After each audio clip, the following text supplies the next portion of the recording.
It is a multiplier on the effectiveness of everything else that I do for the whole rest of my life.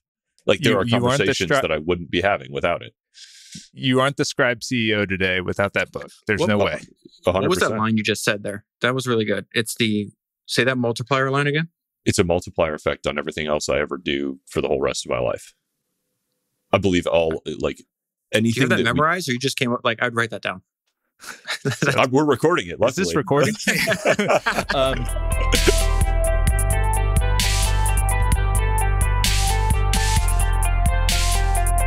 You got Founders Notes out the door in the last couple months. You've got Founders Only.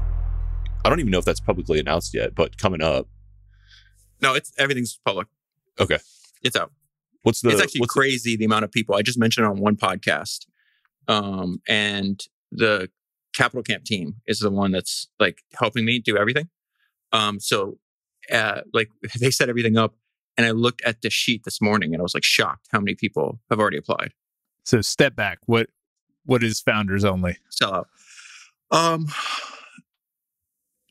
Actually, this is like something I didn't understand. We talked about this previously. Like, an introvert. Obviously, that's obvious. I sat in a room for 5.5 hours by myself, or 5.5 years by myself, toiling in obscurity. No one gave a damn what I was doing, right? But in all these biographies, they kept talking about the importance of like relationships with other ambitious people. It's in Paul Graham's essays. It's in every single biography. There's just relationships that change the trajectory of your life. Over the last year, I had the honor, before they both passed away, I talked to Sam Zell before he died, and he told me the same thing, where the maxim I distilled down, him and Charlie Munger both said the same thing, but they said it in different ways.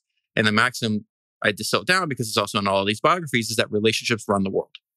And if you're interested in getting to the top of your profession, to being as good as you can possibly be at what you're doing, it's in your interest and a great return on investment to get around other people that are very similar to you.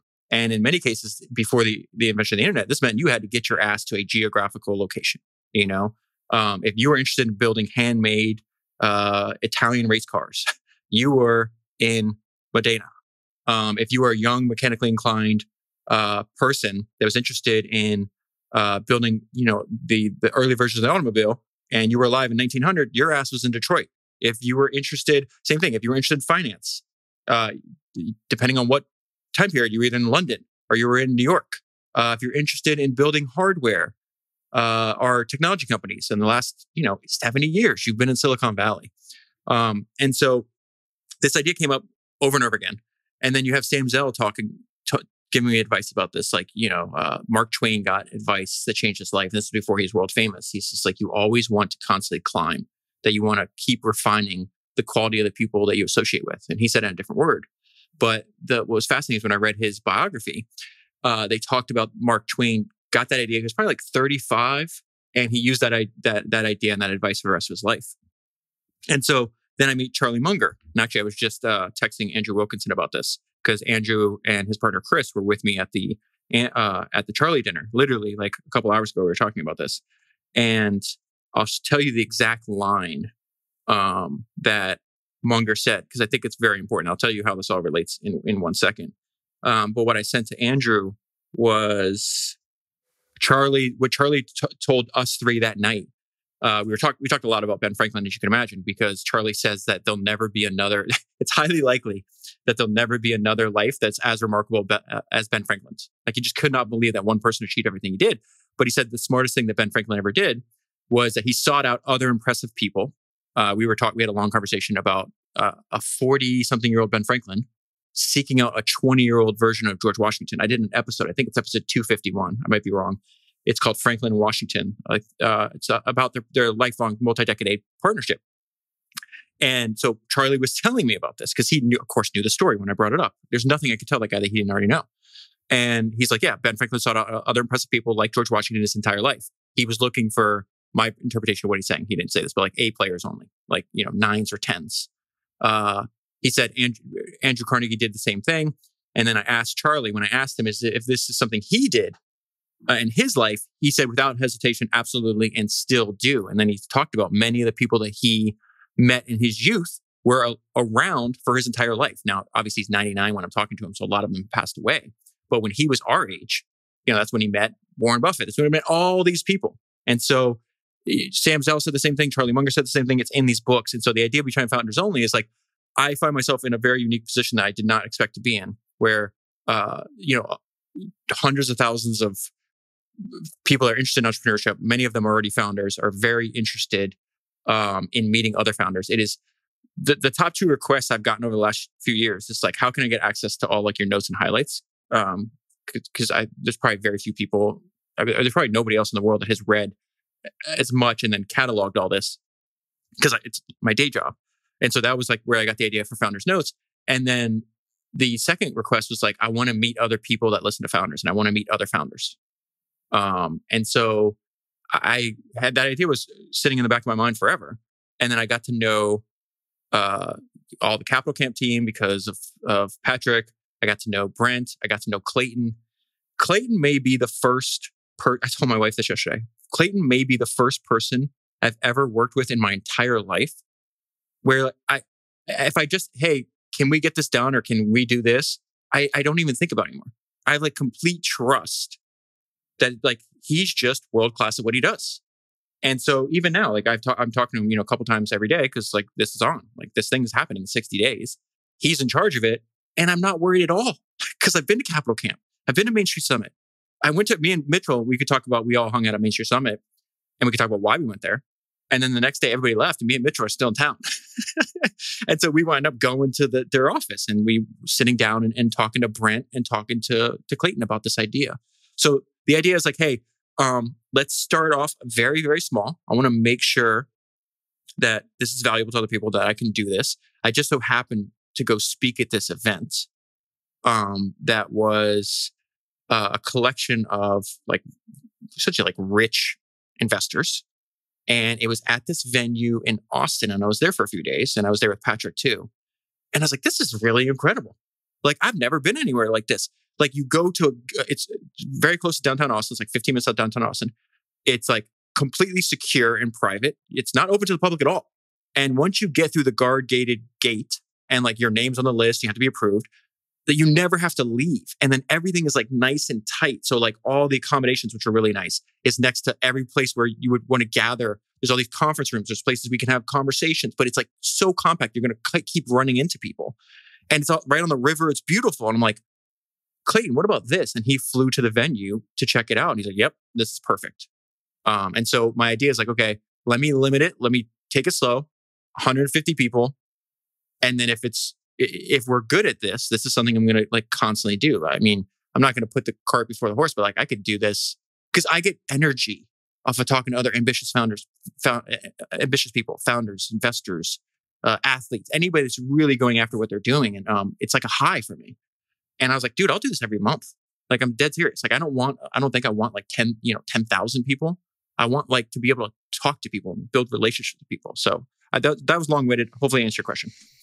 Yeah, man. I mean, coming out of a Capital Camp or a Main Street Summit, I always have that feeling of like, oh my God, that was like so energizing. That was 6 months of incredible conversations that happened in the space of 3 days. And if you can create one of those environments, everybody, like there's so many people I talk to that like, that's my favorite week of the year. Like, it feels like it's the same like wedding energy for all of us, like internet nerds, who have all these like loose friendships and like are excited to see everybody, but we all like live all across the country. And to your point on like being in the right place in history for whatever you're interested in, Baldridge's got this good line. They're like, the internet is the new America. Like, the frontier exists in no specific physical place. It's just sort of like this loose collection of people who are like listening to this podcast or following each other on Twitter or on each other's email lists. And whenever you can condense that energy into a physical event where everyone's in the same room, it's electric, man. It's so cool. Relationships change everything. Like, the two people I talk about that have been the most impactful for me. And there's a bunch of people. I mean, the quality of people that are attracted to the podcast has been just absolutely, I can't even believe it. I posted this yesterday where, Brad Jacobs, he started 7 different billion-dollar companies, right? He did an excellent episode. He was interviewed on Patrick's podcast. He's got this new book coming out, which if you saw all the books around me, it's like somewhere in here. I'm like drowning in books right now. I'm glad your background is a bookshelf now. That should always be your background. I'm building out a studio and a library, but wait till you see it's done. And like all these books, they're in order at the top. But they're in episode order? Yes, so I can find them. Autobiographical. Yeah. And so some of them, like these right here, this was given to me as a gift. These books are like $600. These are original copies of the history of Standard Oil. So I have some placers because I'm missing, like if I only have the Kindle version. But anyways, Brad Jacobs, like, responded to me on LinkedIn. He's like, I'm addicted to the founders' book reviews that you do. And I'm like, this guy used the word addicted. Then I'm going to actually meet him next week. I'm actually flying to New York for that. But the idea where it's like, okay, this is something very special. There's a lot of people that are attracted to what I'm doing. And there's a lot of people that this idea of like relationships. I met this guy at this private conference, and that our mutual friend Chris Powers put on. And his job, which was fascinating, was, Mitchell was at this event too. The people, like everybody you meet there is like, oh, yeah, I'm like third generation oil and gas, or like I have a real estate company, just like 500 million a year in revenue. We're like killers everywhere around that like private event. And I met a guy who his job, he's hired by a bunch of these rich Texas families, like these family offices. And his specific job was to put on events to create in real life relationships between all these family offices. And they invested a lot of money and time into doing this. It's like, why are they doing that? And he said something that just immediately fucking clicked. He's like, because the relationship between these two types of people produces a nonlinear return. Same thing with founders. Same thing with like my relationship. The two people that I wanted to mention was like Sam Hinkie and Patrick O'Shaughnessy. This is like the fact that they found me very early. They found value in the work, and they have been relentless in supporting me. Like, what is the value of the relation? These are like legit friends. Like, not even like business. Like, we'll make a ton of money together and do all these other businesses, and we have all these other plans. But like, even at the end of the day, it doesn't fucking matter. Like, we're just going to try to go through life together and try to help each other. And like, that's not something you can buy, right? But if you put a price on it, what is that price? Fucking millions. And it's not because you get into this relationship because with the transaction saying, I'm going to be friends with this guy so I can turn $1 million into $3 million. This is like, you all connected over common interests. We were all interested in history, in reading, in podcasting, in entrepreneurship. And then you start talking, it's like, oh shit, you're just like me. So the goal, what I'm really trying to do is like, I'm vetting every single person that goes to Founders Only. I'm building a fucking map of the founder community. And I'm going to say, hey, you two don't know each other. You should talk at least for 15 minutes. And then literally like, you're going to meet in person. But what I want you to do to the degree that I have any kind of influence is like, I want you to continue this.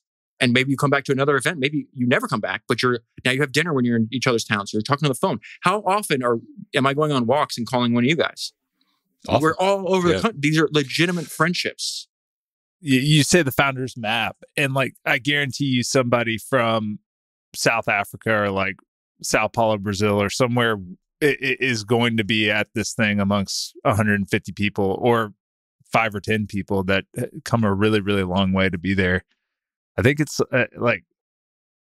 that's a really powerful message that the earlier in life that you can like find your people and compound those relationships and then continue to add high quality. Yeah. We talk about this in like my companies is like, you want to find people in the median of the top 20% and just keep adding them, and then that scales up and up and up. It's like, you just get better and better people. And yeah, I like the, like you cannot pay for it, but it must be earned. And like to paraphrase the Munger Spouts quote, like you get the partners and peers that you deserve out of life, out of like your integrity, your work, your effort, your authenticity. And like, there's a benefit to sort of expressing that publicly and like letting that filter and that content, that product of your interests sort of like attract the people that are interested in the same things as you. And then I think these in-person events are the perfect way to like solidify them. There is no doubt that there's like a threshold that's just like difficult to cross purely like digitally, even with a ton of phone calls. And so like I have felt many step functions forward. Me and you are the perfect example. Like, we talked all the time. The first time we met in person was at Capital Camp. Yep. And then like deepened our friendship. Yeah. 100%. This is the most important thing where like I fucking hate flying. I don't like traveling. Like I'd like to read books and make podcasts. I lost count of how many flights I went on last year, because if I found something that's interesting, it's like, I'm going to fly like across the country. Like we were just talking earlier. We have a mutual friend, Seth Bannon.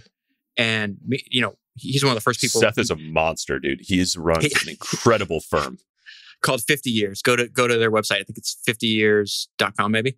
You'll be able to find it. But he was one of the first people that reached out early days of Founders. And he's like, I'm in Miami, let's meet. And so the first time we talked on the phone for like an hour and a half, text a bunch, maybe talked 2 or 3 times, and then we met in person. And now I just talked to him. This was earlier today too. I was like, hey, I want to fly to San Francisco, and like we're just going to do a meetup together. Like not a ticketed event, nothing like that. Just like, let's spend more we've built this friendship. Now I'll take 2 days out and just fly across the country, hang out with you for 48 hours and come back. And I did that all last year. You have to get in person. Yeah, I respect a lot I admire the approach you have that is the like deeper. I think there's like a barbell here where it's like you broadcast, and then for a shorter list of very deep relationships, like you invest heavily in travel and time and long extended experiences together. I think there's a lot of wisdom to that. There's somebody that I met this year.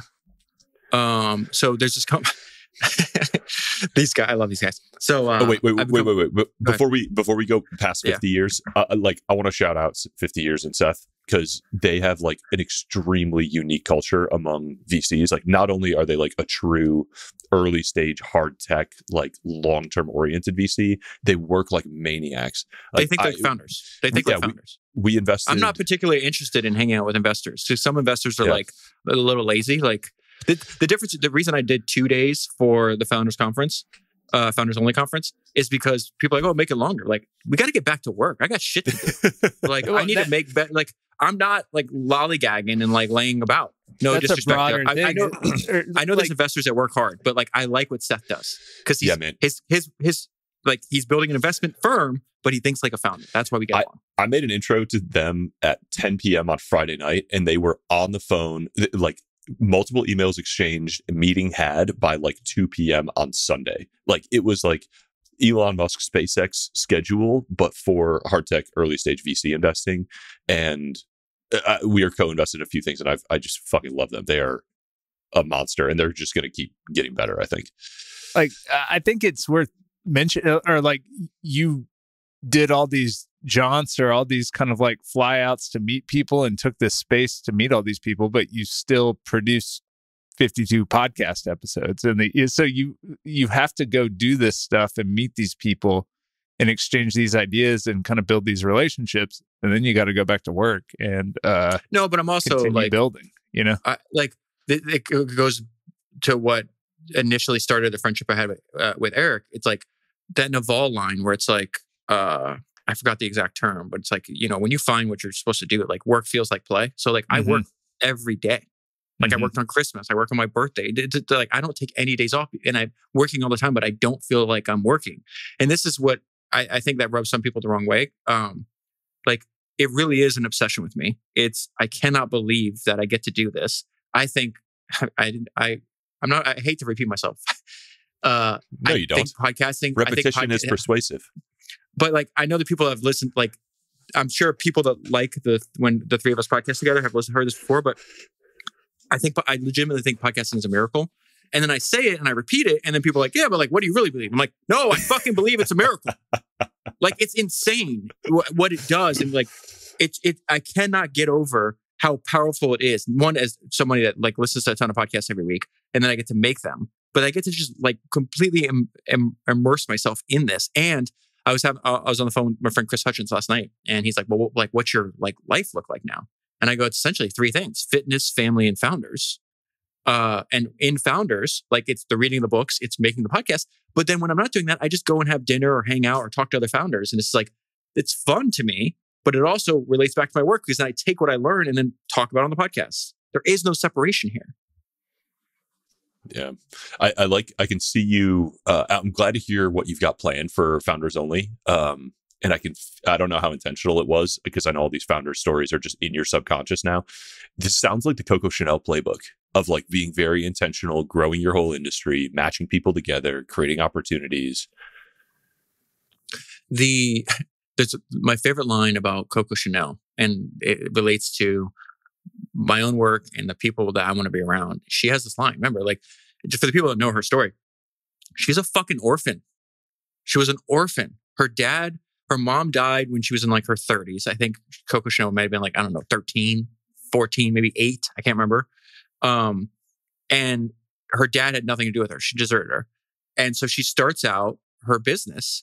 And at the time, like, think about, like, first of all, no women in 1900 had their own business, much less build an empire. She was the richest woman in the world before she died.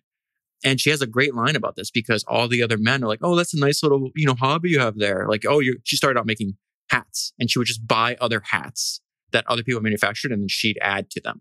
That was the start of the Chanel empire. I was actually talking to another incredible person I can't name. And we were talking about private businesses and he was telling me about all these crazy private businesses. And I was like, yeah, like, isn't Chanel like one, like I heard it's worth like $10 billion. Like it's worth way more than that to this day. And it's still owned by the grandsons of Chanel's partners. But it'd probably be worth, somewhere between 50 or 80 billion, or whatever the number is. But Coco Chanel had this great line. She goes, they didn't know how important it was to me. And that's where people like get dismissive, like, oh, it's a nice little podcast. It's like, you have no idea how important this is. Like my entire life. I'm putting all of my life energy into it. So the person that gave me this really pushed me over the edge. It's one, I had this idea for a long time. Then I had a lot of people asking, like kind of pulling the product out of me. But then Anna Wintour, which was shockingly like one of I don't give a shit about downloads. Like I don't ever look at it. Usually the only time I look is when Colossus asks me, like, can you give us her download numbers? And the Anna Wintour episode was like one of the best performing episodes. It was like crazy. I was like, oh shit. That's a surprise. And the better bookkeeping ad at the beginning really drove a lot of traffic. That's what brought me in. You're welcome. But essentially, if you look at what she did with the Met Gala and then, the in-person event, I thought the Met Gala was like, these celebrities come up, they show up and they dress like, they're part of like, they're going to be auditioning for Star Wars or something. Like the outfits they wear makes no sense to me. And I didn't realize like, oh, this is a business conference for the fashion industry that we think is a part. It just happens to get amplified because people pay attention and it's spread throughout the media. But she literally controlled, it's exactly what I'm doing. It's like you control every single person that goes, you control where they sit, who they talk to. Like, and then what she realized is like, if you connect people in your industry and you make legitimate relationships and you add value to their life, you rise automatically. You don't have to ask for anything. It'll happen automatically. I realized right after you started talking that I meant Anna Wintour and know so little about fashion that I actually mixed her up with Coco Chanel. But Coco Chanel nailed it. It went perfect into it because like it's exactly what I was talking about. It's like how important this is to me. So if people are interested, because I'll be there, Mitchell's going to be there, Eric will be there. Go to foundersonly.com. Try to do this as soon as possible. When is this? I don't know whenever you're ready to sing, but just go to foundersonly.com, do this as soon as possible, because I was actually a little shocked at how the response in the first like 12 hours. Yeah, we're going to be there. I'm psyched about it. I think it'll be really, really fun. The real MVP, Melanie Baldridge, letting me go during spring break. So I'm pumped. I'm going. Oh, yeah. I'm all in. Dude, Clayton schedules Capital Camp over my wife's birthday every single year. I don't know how he does it, but he does it. And I think it's just like, it's like Munger doing Daily Journal over Valentine's Day. It's just like a loyalty test. It's just to see where our hearts truly lie. Mitchell, how did not with your wife on her birthday? Clip that out, Johnny. Mitchell, how'd your founders ad do? I didn't know we're on the march for better bookkeeping now. We're working on it. I think. Have we done one, David? Or only? I keep telling them we're going to do more. The problem was that the response. Mitchell got bumped. I got bumped because of founders. Yeah, he got bumped because I should have known because people asked about it all the time. But yeah, the response to Founders Notes was so incredible that I was like, I got you, brother, in 2024. So maybe this Yeah. this is exactly like what I'm moving towards though. Like not taking any outside ads. It's all going to be like companies I'm partnered with, people that I trust. It's all coming from within the founders ecosystem. This is something I had a hard rule on anyways. Outside of the first maybe the first quarter I was doing ads. Since then it was mandated that like that founder has to listen to founders. They have to be part of the ecosystem. So I can't tell, I don't have anything more to share on that, but like other than any of the partners I pick are going to come from within the ecosystem. And they're going to be people like I have real relationships with, like Mitchell, people that I trust, people I know that are like are trying to be world-class at what they're doing. That is my exact approach. Like getting back in this podcast, it's like my time's too valuable to sell ads, and so is my audiences. Like, who cares? Like, we have plenty of exciting businesses and things to talk about. Like, I don't know, it's just not exciting to me. I'd rather just not do it. Nothing wrong with Manscaped or whatever, but it is such a better I mean, it's fine, but there's more valuable things that you can direct your people to that you hold closer. It's totally like it is a rational business move and feels better. So it's a no loss thing in my mind. Well, I want to explain the thinking behind that though. It is like I'm completely bought in on this idea of relationships. That relationships run the world. That especially when like you get just random inquiries. It's like I don't know this company. I don't know this founder. I don't know anything about them. Why would you want to spend time working with them? And your reputation's too valuable to risk it for like money that you don't really need. But even if it is like a known podcast advertiser, it's like, it's not like a scam. It's not like it's something that has a history. There's a lot, they can point to a bunch of satisfied customers, whatever the case is. I need to hammer this home because if you have two people, like I had this, like the idea that Sam Zell and Charlie Munger both told me the same thing, did not know that I had conversations with each other, right? Like, and they're just telling you, like, yeah, man, you should really invest in relationships. And it's in Munger's Poor Charlie's Almanac, which is just reprinted by Stripe Press. Shout out to Stripe Press, by the way. By the fourth day, I think I can reveal this publicly because it's a good thing. By the fourth day of Charlie Munger's reprint being available, they were already on their fourth printing. And now it's just that the sales of that book are ripping, but it's in Charlie Munger's book and it's in Sam Zell's autobiography where he talks about the importance of the relationships that he had, not only with his partner that passed away, but with like the Pritzker family and all the people that helped him throughout like his entire career. I literally think it's maybe the most, important. It has to be the most impactful book individually on me for sure. Poor Charlie's Almanac is just like, it is an absolute, like everyone must own it. You're insane not to have read it multiple times. It is the single best filter for like. So that right there, right? Like first of all, this is what read it to us. I go hard in the paint. David's holding up a book that is 90% sticky notes by volume. He just brought a paintbrush. You forget the highlighter. We can't even tell what book it is. I can't believe it fits back in the box.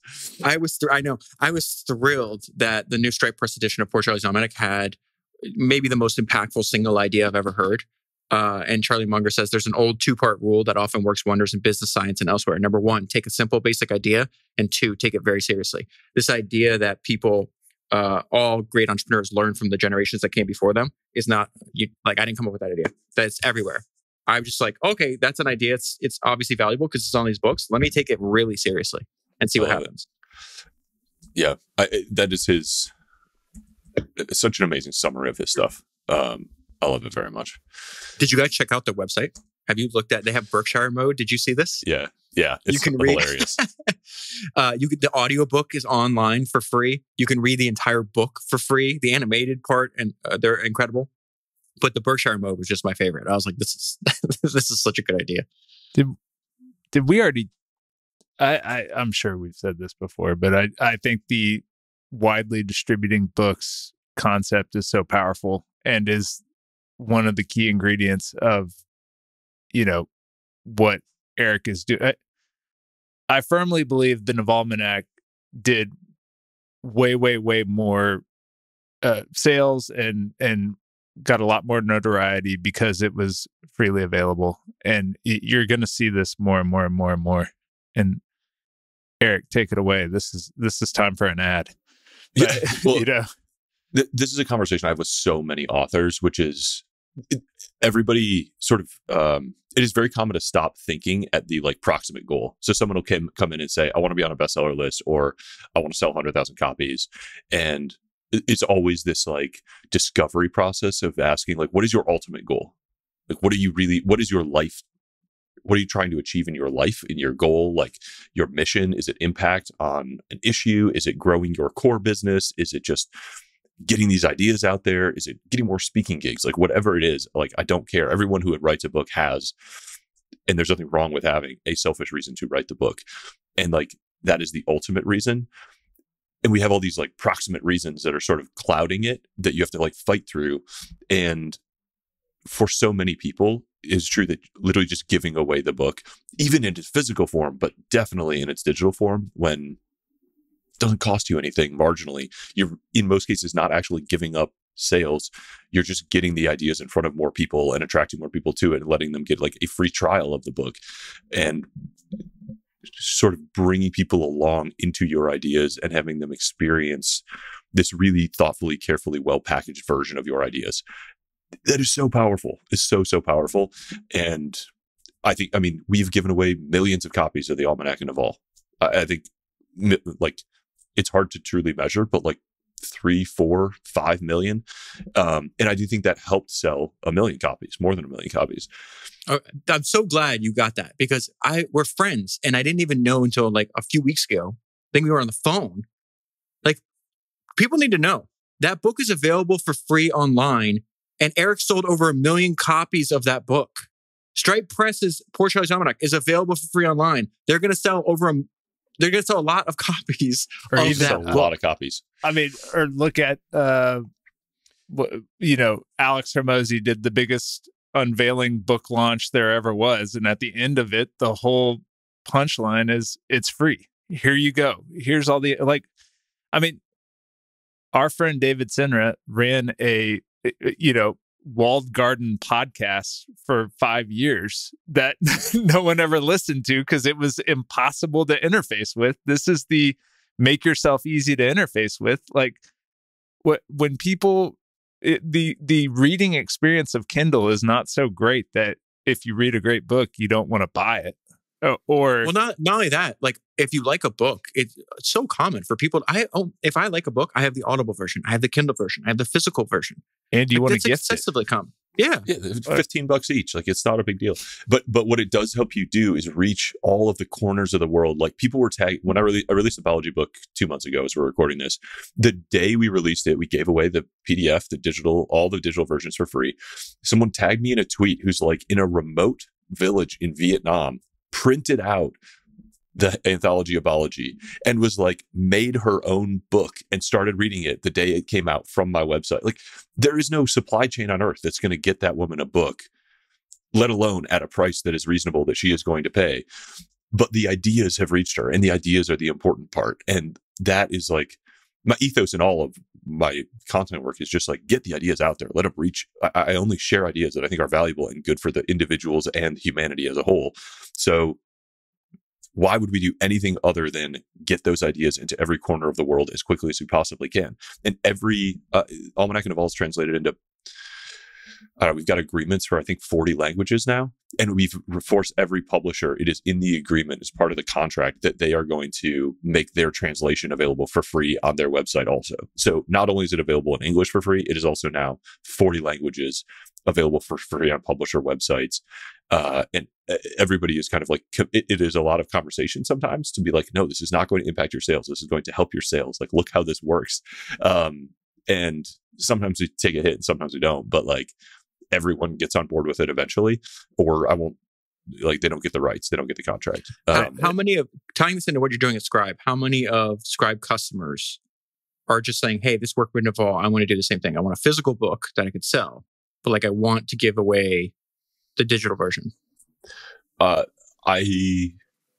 Important thing about Scribe is that any author who publishes with us owns 100% of all their rights and all their royalties and all of their creative decisions and the freedom to do whatever they want to with their book.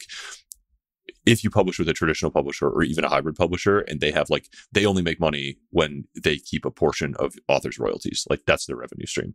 So they're not incentivized to let you give away copies of your book, even if it's the best thing for you, for your ultimate book sales, or for your business. Yeah, like it's just not how it works. And you're unlikely to convince them that that's a gamble that they should take when they were giving you, $10,000 or $50,000 up front to write your book. So I pitch it to a lot of authors. It is every author's individual choice on what to do with their book. Some authors give away all the physical versions of their book. They say, I go to conferences, I give away a book to every attendee of every conference I go to, and that has brought in tens of millions of dollars in sales to my consulting business or my service business or whatever that is.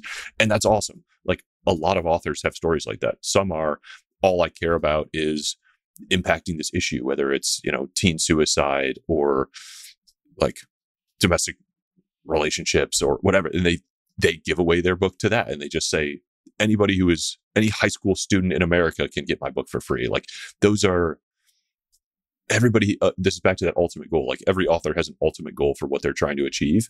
And it is almost never, I want to maximize the number of sales of my book. And having the freedom to use your own intellectual property however you want to in pursuit of that ultimate goal, like that's what we do. That's what I offer. And it's really fun to like meet authors and talk through that goal and all the different things that they could do if they have the full freedom of use of their book. Have we told the story? I can't remember if we've recorded since you took over as Scribe CEO. No, because I got hella busy for a minute. We've been trying to record this for a few months, guys. Yeah, we got a little off Eric's track. Grandmother. I just send them a text every 2 weeks, and I'm like, I know you're busy, but I love you. Poor guy. No, it got busy for a minute. So you want to just give the background of the story of like how this whole thing came to be? Talk about what your schedule used to be like and what it's like. You had my ideal life and you threw it away. So. Yeah. Mitchell's really mad at me for giving up a beautiful gift, which was a very empty calendar. The life of like an author / podcaster / early stage startup investor is quite an enviable calendar. And Mitchell gets to see a lot of people who are like doing well and all of the different lifestyle trade-offs they make. And he was like, Eric, you're winning. Like, don't fuck this up. And I fucked it up because I never remove jobs. I just add them. So yeah, around August, and this is actually like the Scribe story is a crazy thing, how it came about. It's a very weird, like set of dominoes of like the things we've been talking about are like publishing online, building relationships, staying in touch with the people who you trust and may want to work with someday, and sort of trusting in like karma to get things done right. So where does this start? I'll start at the beginning, but I'll move quick. So Naval, the Almanac of Naval was published by Scribe, which I don't know if people know. Yeah, it was. So, but even before that, so like publishing Evergreen, which like most people don't know about now, but was like my first blog project that turned into like a decent sized email list, kind of back when like Farnham Street and Stratechery and stuff were like getting started. It's like 2013, 2014. And Tucker Max was reading my blog as he was starting Scribe. And he was like, I was writing about culture and I was writing about hiring. And like, so we kind of became internet friends that way. And then I started writing the manuscript for the Almanac of Naval, and I tweeted that I had a finished manuscript, and he tweeted back, it's like, hey, like we can help you publish that. So Tucker was very like personally helpful to me in guiding me through the publishing process and what a finished manuscript looks like and like how we should position this thing. And then I used Scribe to publish it. Like that was where he worked. That team was amazing. I had an incredible experience. Like not a hair out of place in the whole publishing process. I mean, you see the Almanac of Naval, like the cover is beautifully designed. The page layouts are perfect. Like the distribution was great. It was just like they did a perfect job. And I was a super happy customer. I recommended them often. And I was always planning to, and did use them a few years later to publish the Anthology of Biology. And I was like partway through publishing with the book of biology when there's like rumors started coming out that Scribe was like having financial trouble, and had like laid off a bunch of people. And Jimmy Stoney, our friend Jimmy Stoney, like emailed me. It was like, yo, what's going on? Like, aren't you working with them right now? I was at Capital Camp when I got this email. I was like, I do not know. Like, let me get in touch with them. So I got in touch and got on the phone, and like, I was just trying to sort through what was happening and what was real. And what it turns out had happened was basically like Tucker and Zach, who founded the company, sold the company to this guy, Javon McCormick, that they brought in, who's like became the CEO. They sold the company to him and they left.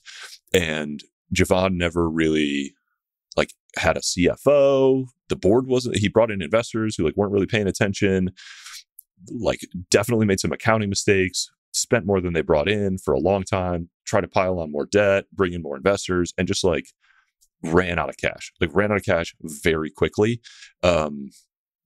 And without much preparation for running out of cash. And so they did this like really short notice layoff.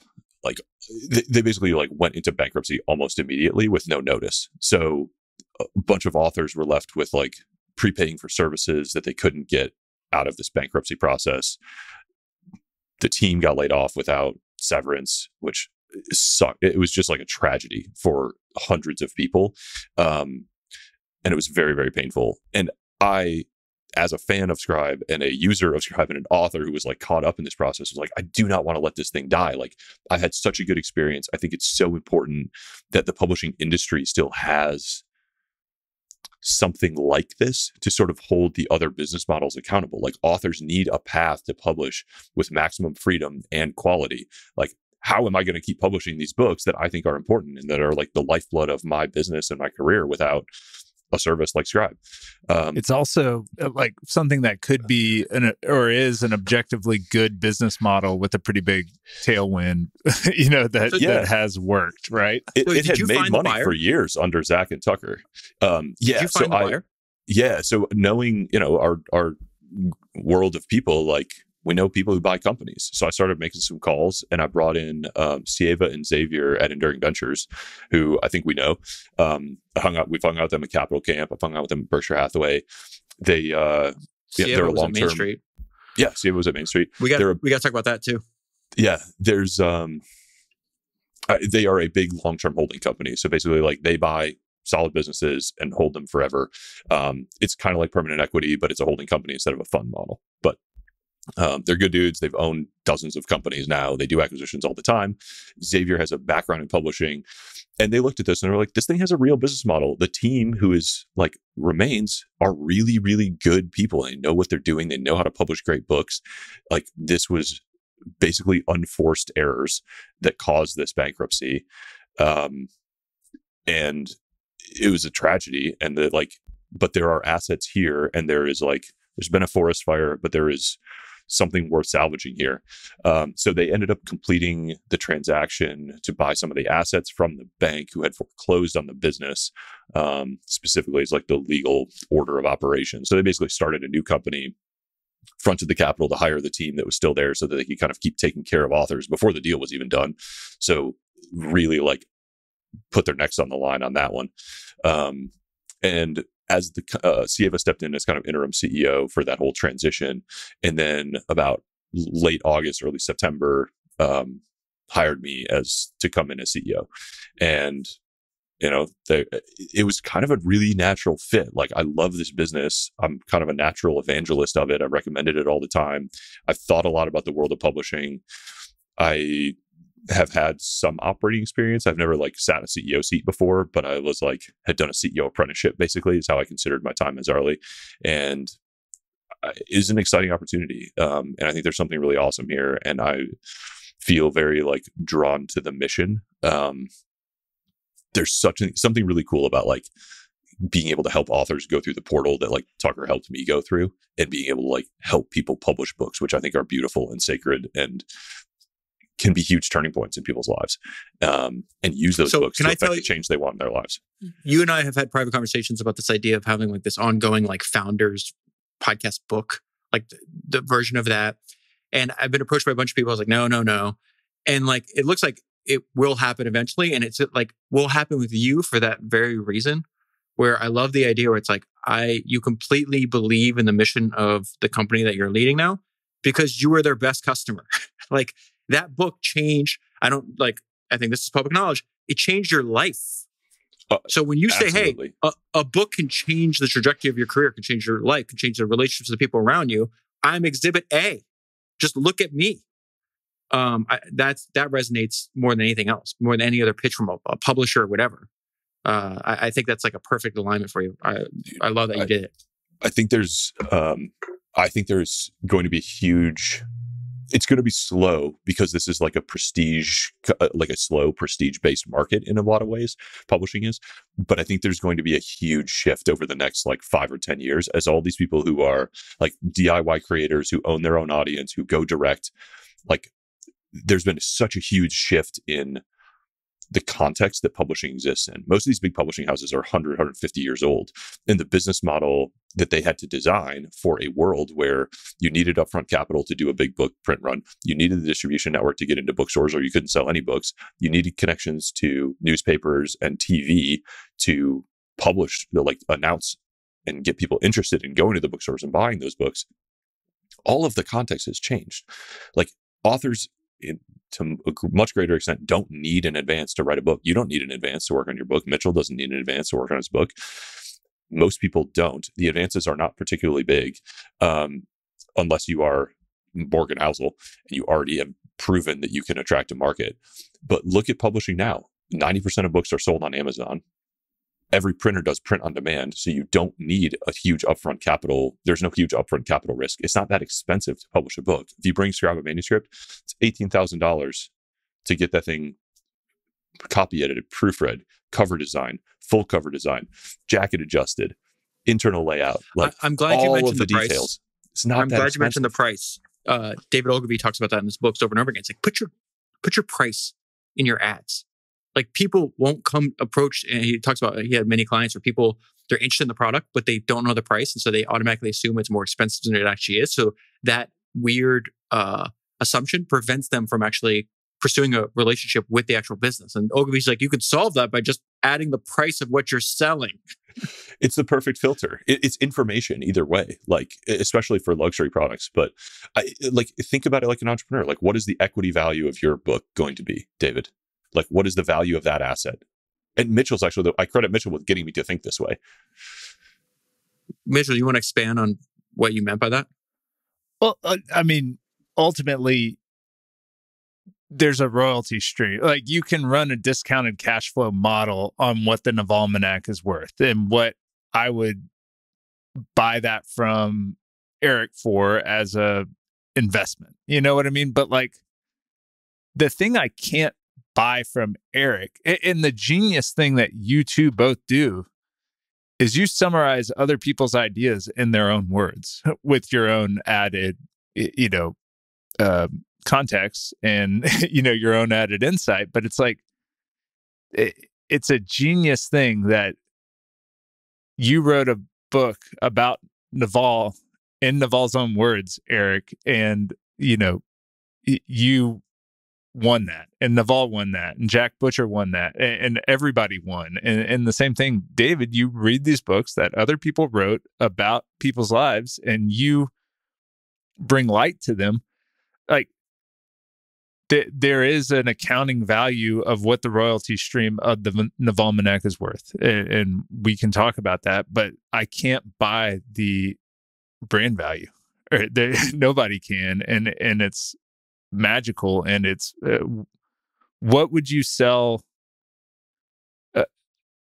How much money would you have to get today, Eric, to erase that book from the world and have it never be written? That's not possible. But yeah, there is like no number. Like it is a multiplier on the effectiveness of everything else that I do for the whole rest of my life. Like there are conversations that I wouldn't be having without it. You aren't the Scribe CEO today without that book. There's no way. 100%. What was that line you just said there? That was really good. Say that multiplier line again. It's a multiplier effect on everything else I ever do for the whole rest of my life. I believe anything. Do you have that memorized, or you just came up like, I'd write that down? We're recording it. Luckily. Is this recording?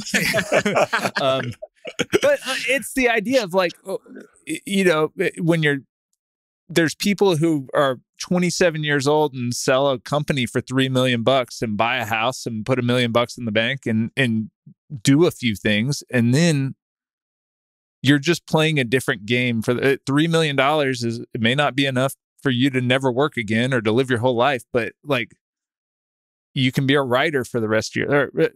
I just reread Liar's Poker, and that was Michael Lewis's story. He worked in banking for 3 years. He wrote this book called Liar's Poker. It sold a zillion copies, and he got to be a writer for the rest of his life. He doesn't have to work.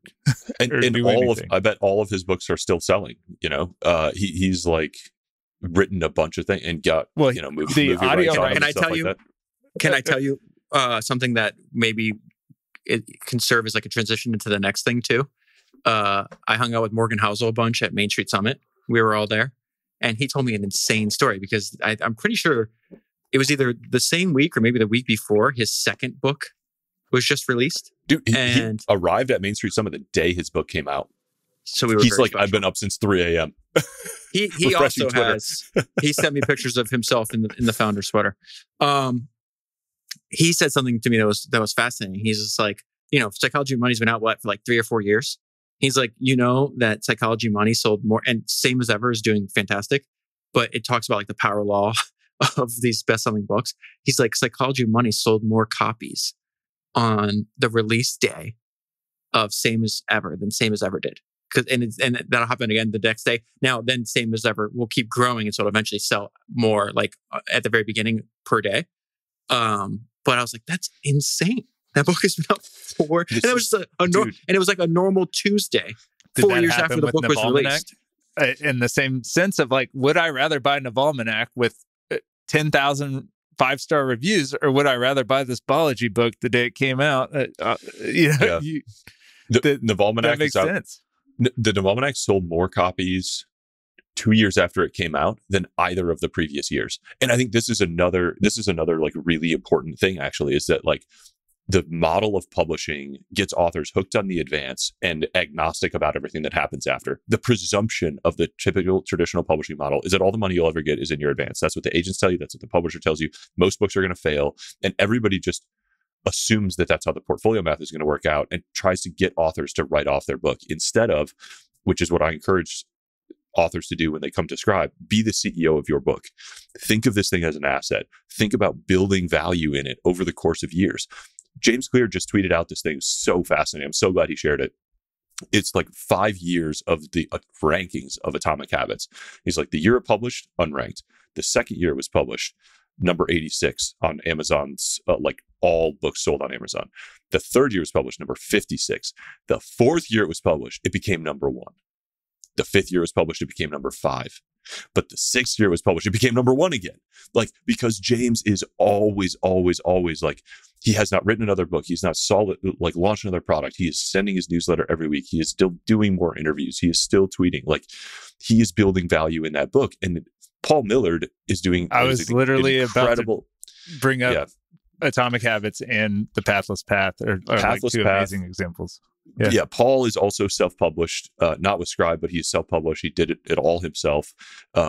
Enormous headache and effort, and all credit to him for doing so. But he owns 100% of his royalties, and he's a former consultant, and he thinks hard about it.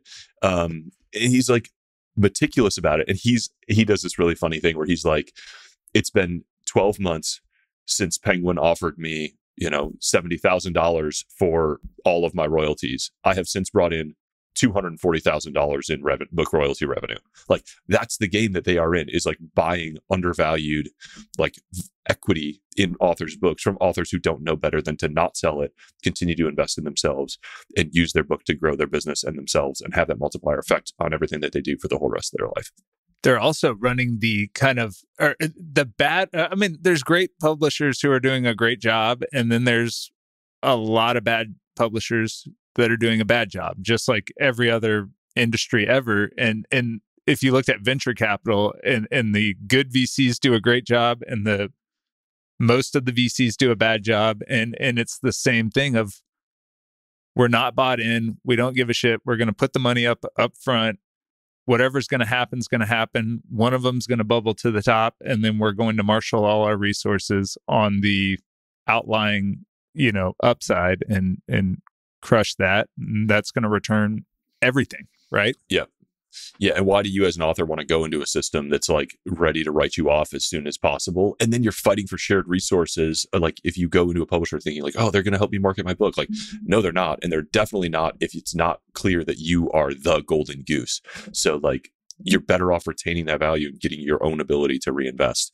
I would say like whether you use a publisher or not, you need to own your own, you need to own your own life no matter what you do, right? Yeah, like nobody's going to do anything for you no matter what you do in life and business and money, whatever.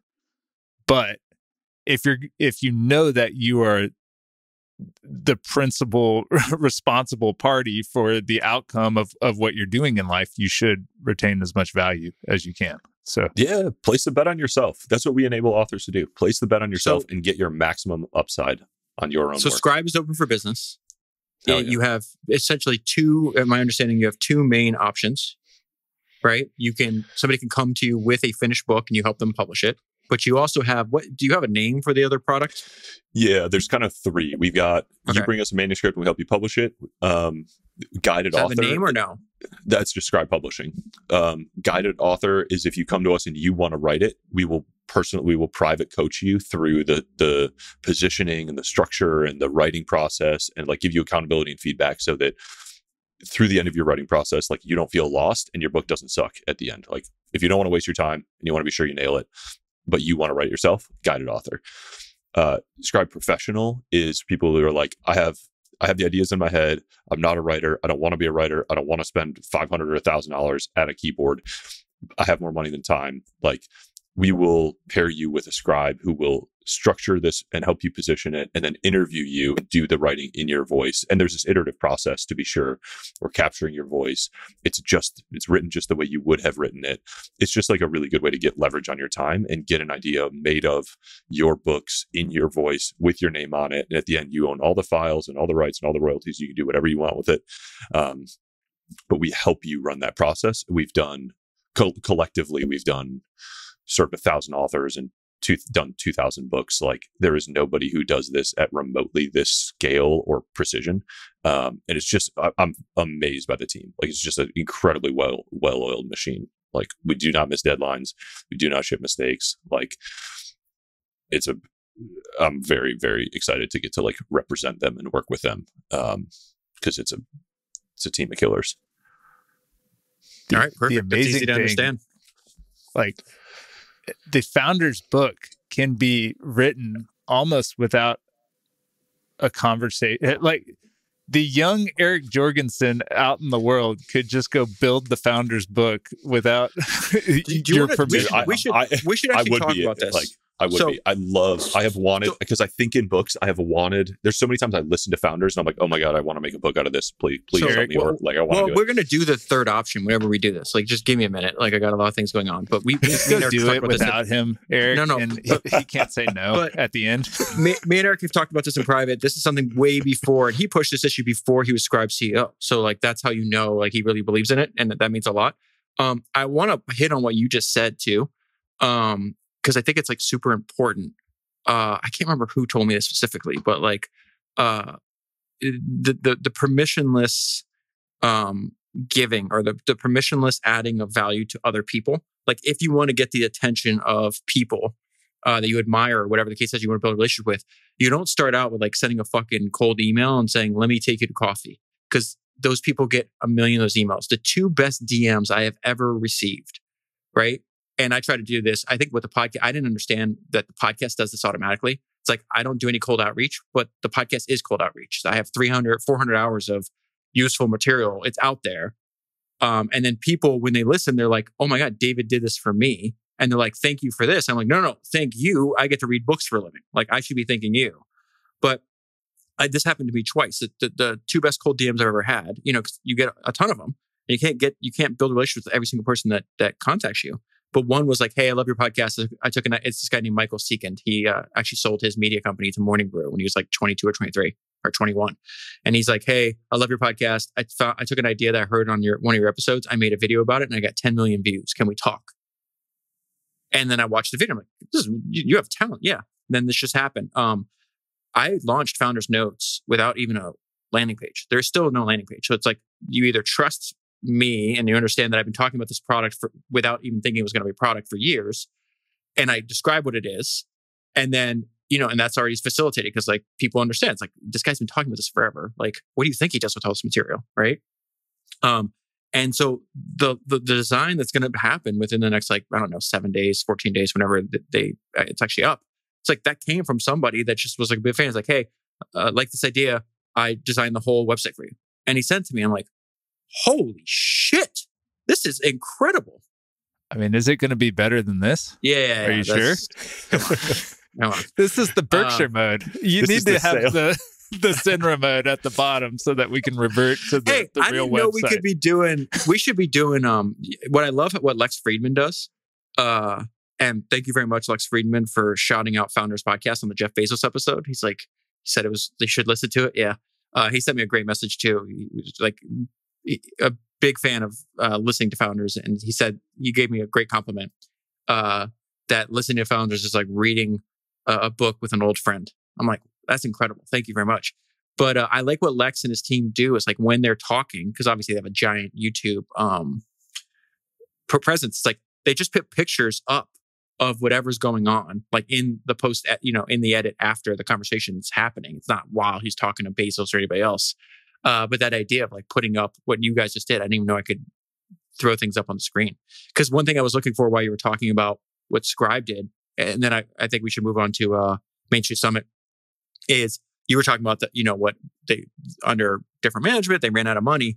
And one of my favorite ideas is I love Trent Griffin's blog. Do you guys ever go and read? He did this for years, 12 things I learned from X. It's so simple. So simple. It's the best. And I go back and I probably read individual ones, like the one on Jim Sinegal or Jeff Bezos or any of them multiple times. But he did this one on Don Valentine. And you could get a sense of Don Valentine's the founder of Sequoia. He passed away recently, a few years ago. And, his personality jumps off of the page from just reading his quotes. But also if you watch his lecture at Stanford Business School, same thing. And he says something, he goes, there are 2 things in business that matter, and you can learn this in 2 minutes. You don't have to go to business school for 2 years. High gross margins and cash flow. The other financial metrics you can forget. With high gross margins, you can grow the company as fast as the market will allow. All companies that go out of business do so for the same reason. They run out of money. Cash is like oxygen. Without it, you're dead. A lot of things will be forgiven in business, but running out of cash is not one of them. And I've read that so many times that when you were describing, I literally was Googling that because it's like, he has the way he framed that just sticks in your brain. I literally tweeted that November 26, 2022. That's like, oh, that's my birthday. So what a powerful statement. 2 things you need. It's awesome. I have started I bought Founders Notes immediately and I use it as CEO. I'm like, my biggest mission for this quarter is to hire a director of marketing. Like, what does Founders Notes have to say about it? Oh, thanks, Steve Jobs. Thanks, Coco Chanel. Thanks, Don Valentine. And it's awesome. This is like the V1. We have an incredible amount of things going on. And again, I have to thank Readwise because they're giving me all this engineering and design talent. You haven't seen the design talent yet.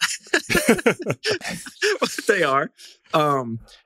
And just like the Founders GPT version of what they're doing is going to be incredible. It is going. My idea was and then right now it's just in the browser. Again, I wanted to get this thing out there as fast as possible, but I'm going to keep adding new features at no additional cost.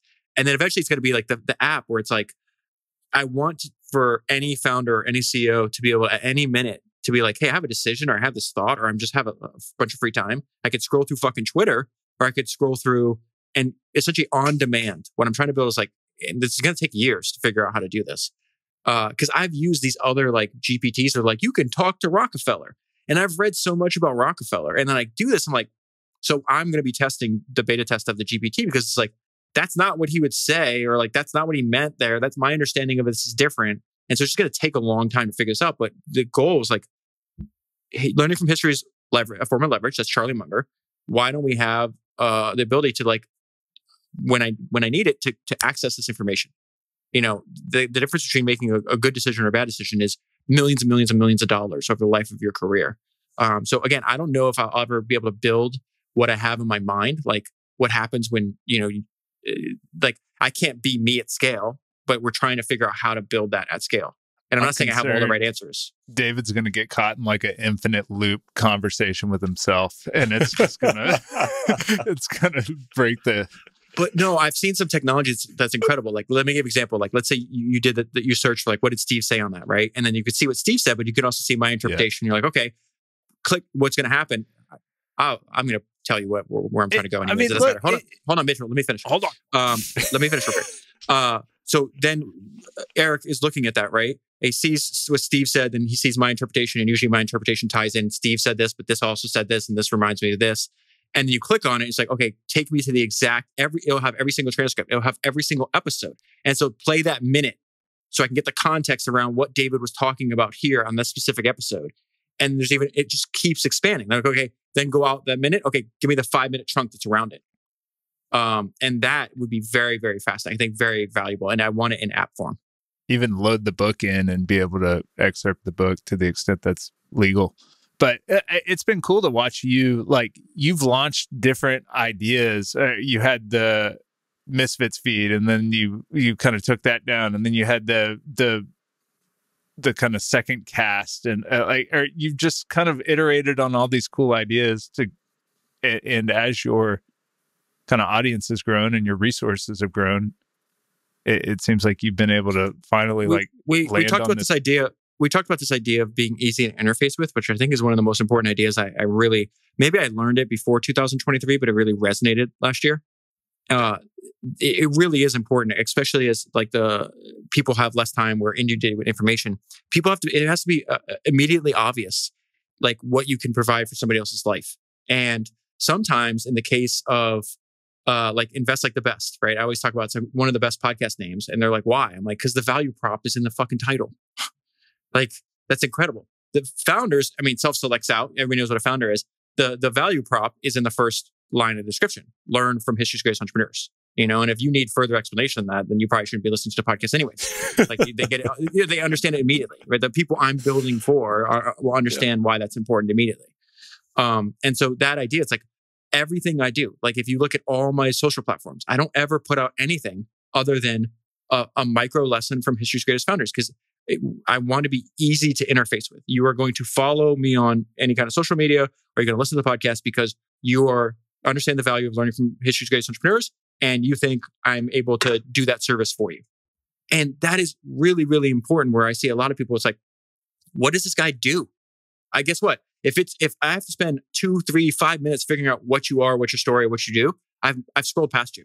I've just gone to somebody else. And what really hit home on this was rereading Creativity Inc. I reread it for the second time, but I've reread my highlights.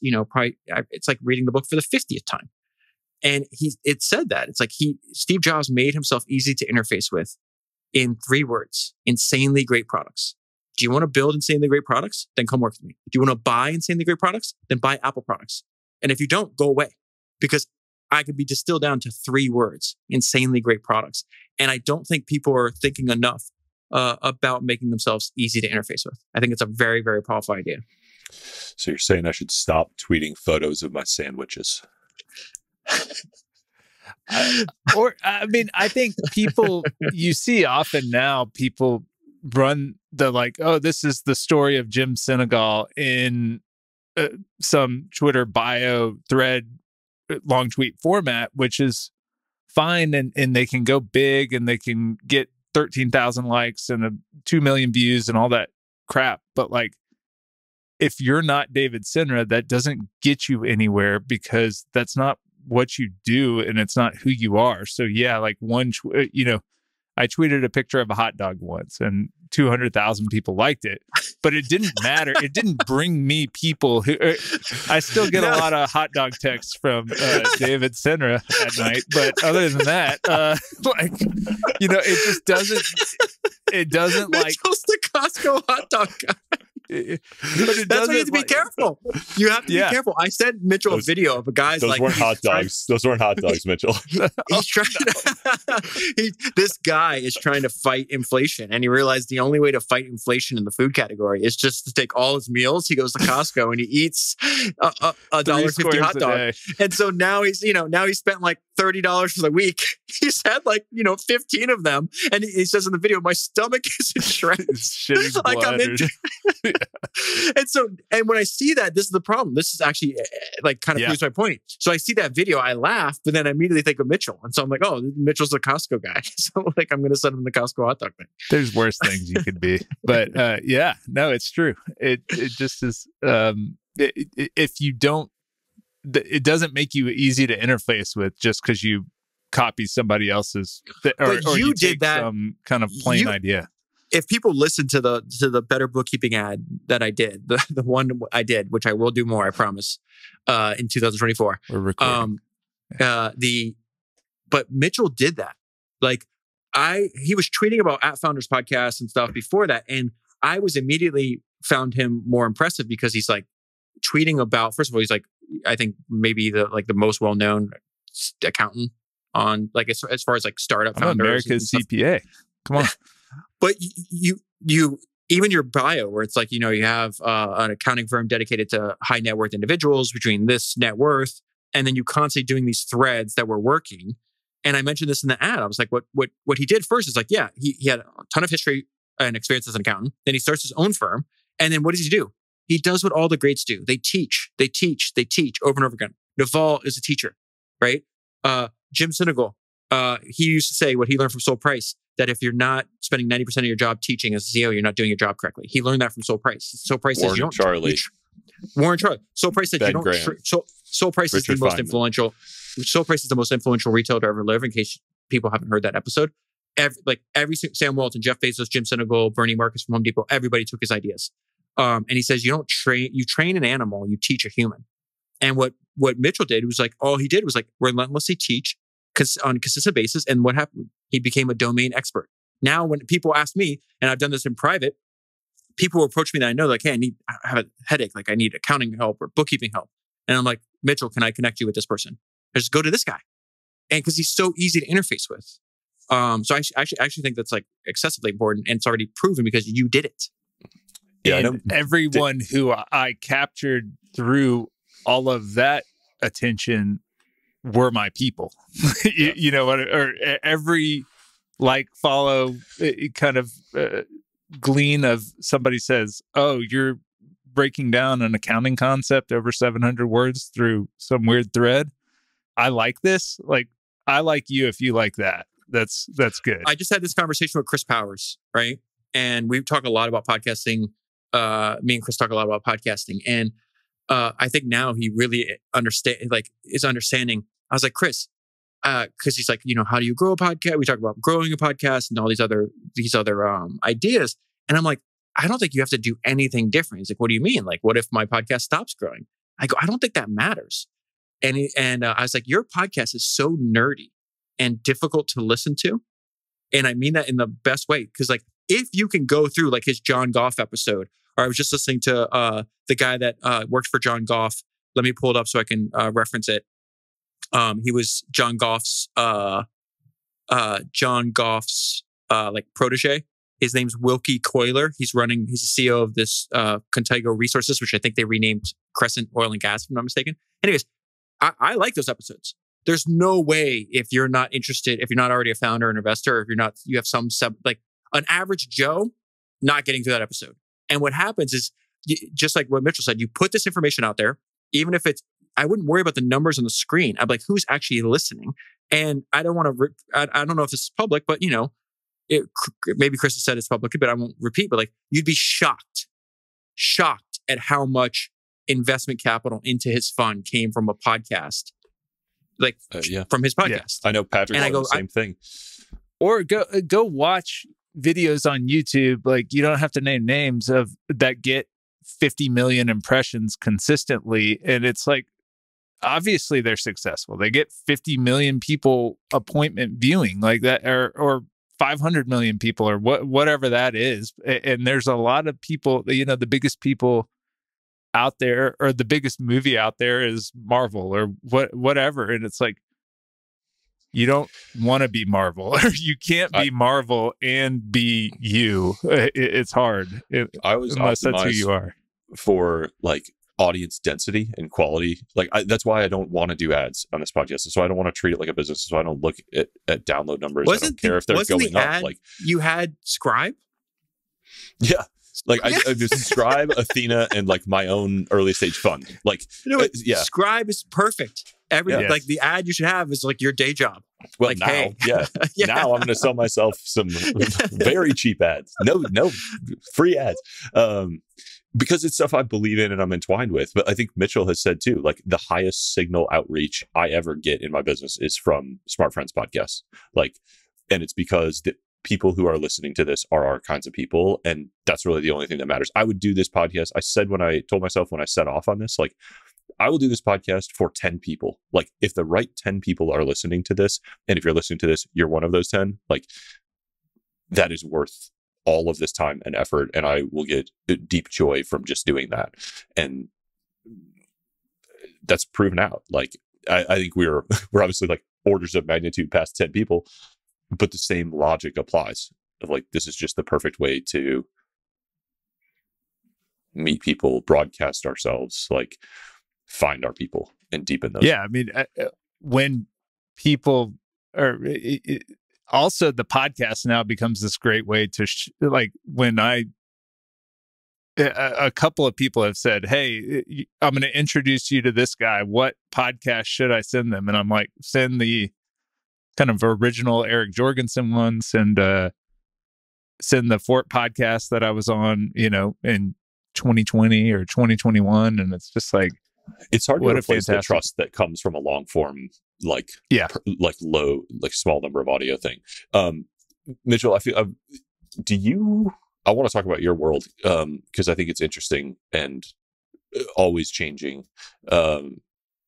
What's like the Baldridge Financial Empire update? And I'm curious if like you have, or you're getting closer to what David described as like, I don't know, your legibility. Like I know everything's related and connected, but like how tight the like banner overall of it is in your mind, or is it still kind of congealing? Yeah, no, that it's certainly congealing. It's interesting because like I have this kind of ADD nature about myself that I want to work on this really, really, really big problem. And in working on a big problem, which is frankly, like, how do you become the world's best financial management firm? That's the problem. And there are a few people doing it very, very well, but I have ideas about how I can do it really, really well also. And so, tax and accounting becomes this kind of backbone of like, if you can really, really, really tax plan well for people, then you can financial plan well for people as well. Because first of all, like 60% of financial planning is tax planning at a certain threshold, because people's biggest line item expense, like your biggest vendor is the IRS if you're making a bunch of money. So you want to like find great terms with that vendor. And so, and then the more and more you can envelop people's financial lives and then execute amazingly,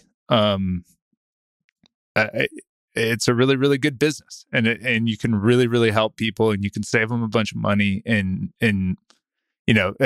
we can talk on and on and on about how, frankly, taxes have a really low perceived ROI is the problem. People don't like to pay them. They don't think that they get a lot when they pay them. So look, so I've, started with this accounting firm, and before I ever sent one tweet in my whole life, I became a certified financial planner. I knew I wanted to build this RIA one day. I was listening to Peter Maluk's stuff and reading about Jack Bogle and like kind of building this huge plan. And the more and more distribution I've had, I've been able to like get better people in my life and get better clients and do better work. And it's been this kind of amazing flywheel. So I know I'm like saying a bunch of words right now, but that's what a podcast is. You're doing great. I built this business called Better Bookkeeping, and then I've built this firm called Baldridge Financial, and then we've built this other business called Ari Koseg that has this kind of engineering service. And like we've talked about this in previous episodes, but yeah, like the longer and longer, like you said, congealing, like the bigger it gets.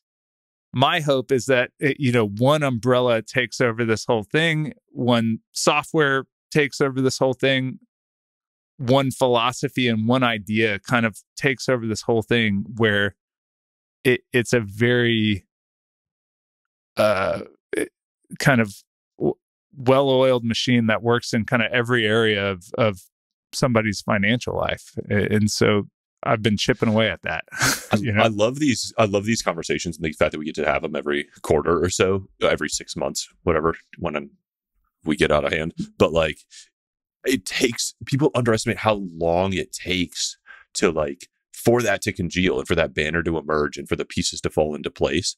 Like, I know you have been thinking and working on this for a long time. I know David spent years sort of distilling and searching. Like, David, more than a lot of people, has the like perception of the overnight success, just because the like kink in the curve, the exponential over the last like 2 years has been like so insane.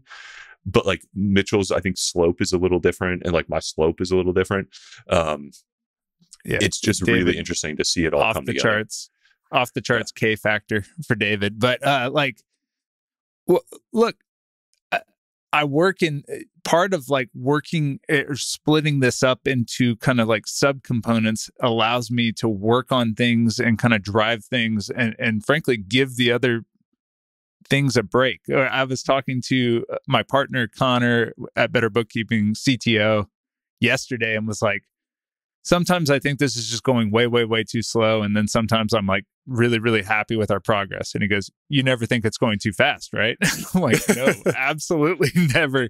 And it's the same thing with like at Baldridge Financial, like Roger, my partner, I'm like, he said something that I think about all the time. And he's like, Mitchell, there is a like temporal component to this growth. Like you can't bake a cake in 3 minutes, no matter how hot you turn up the oven. Like, there just is this like way that things have to come together.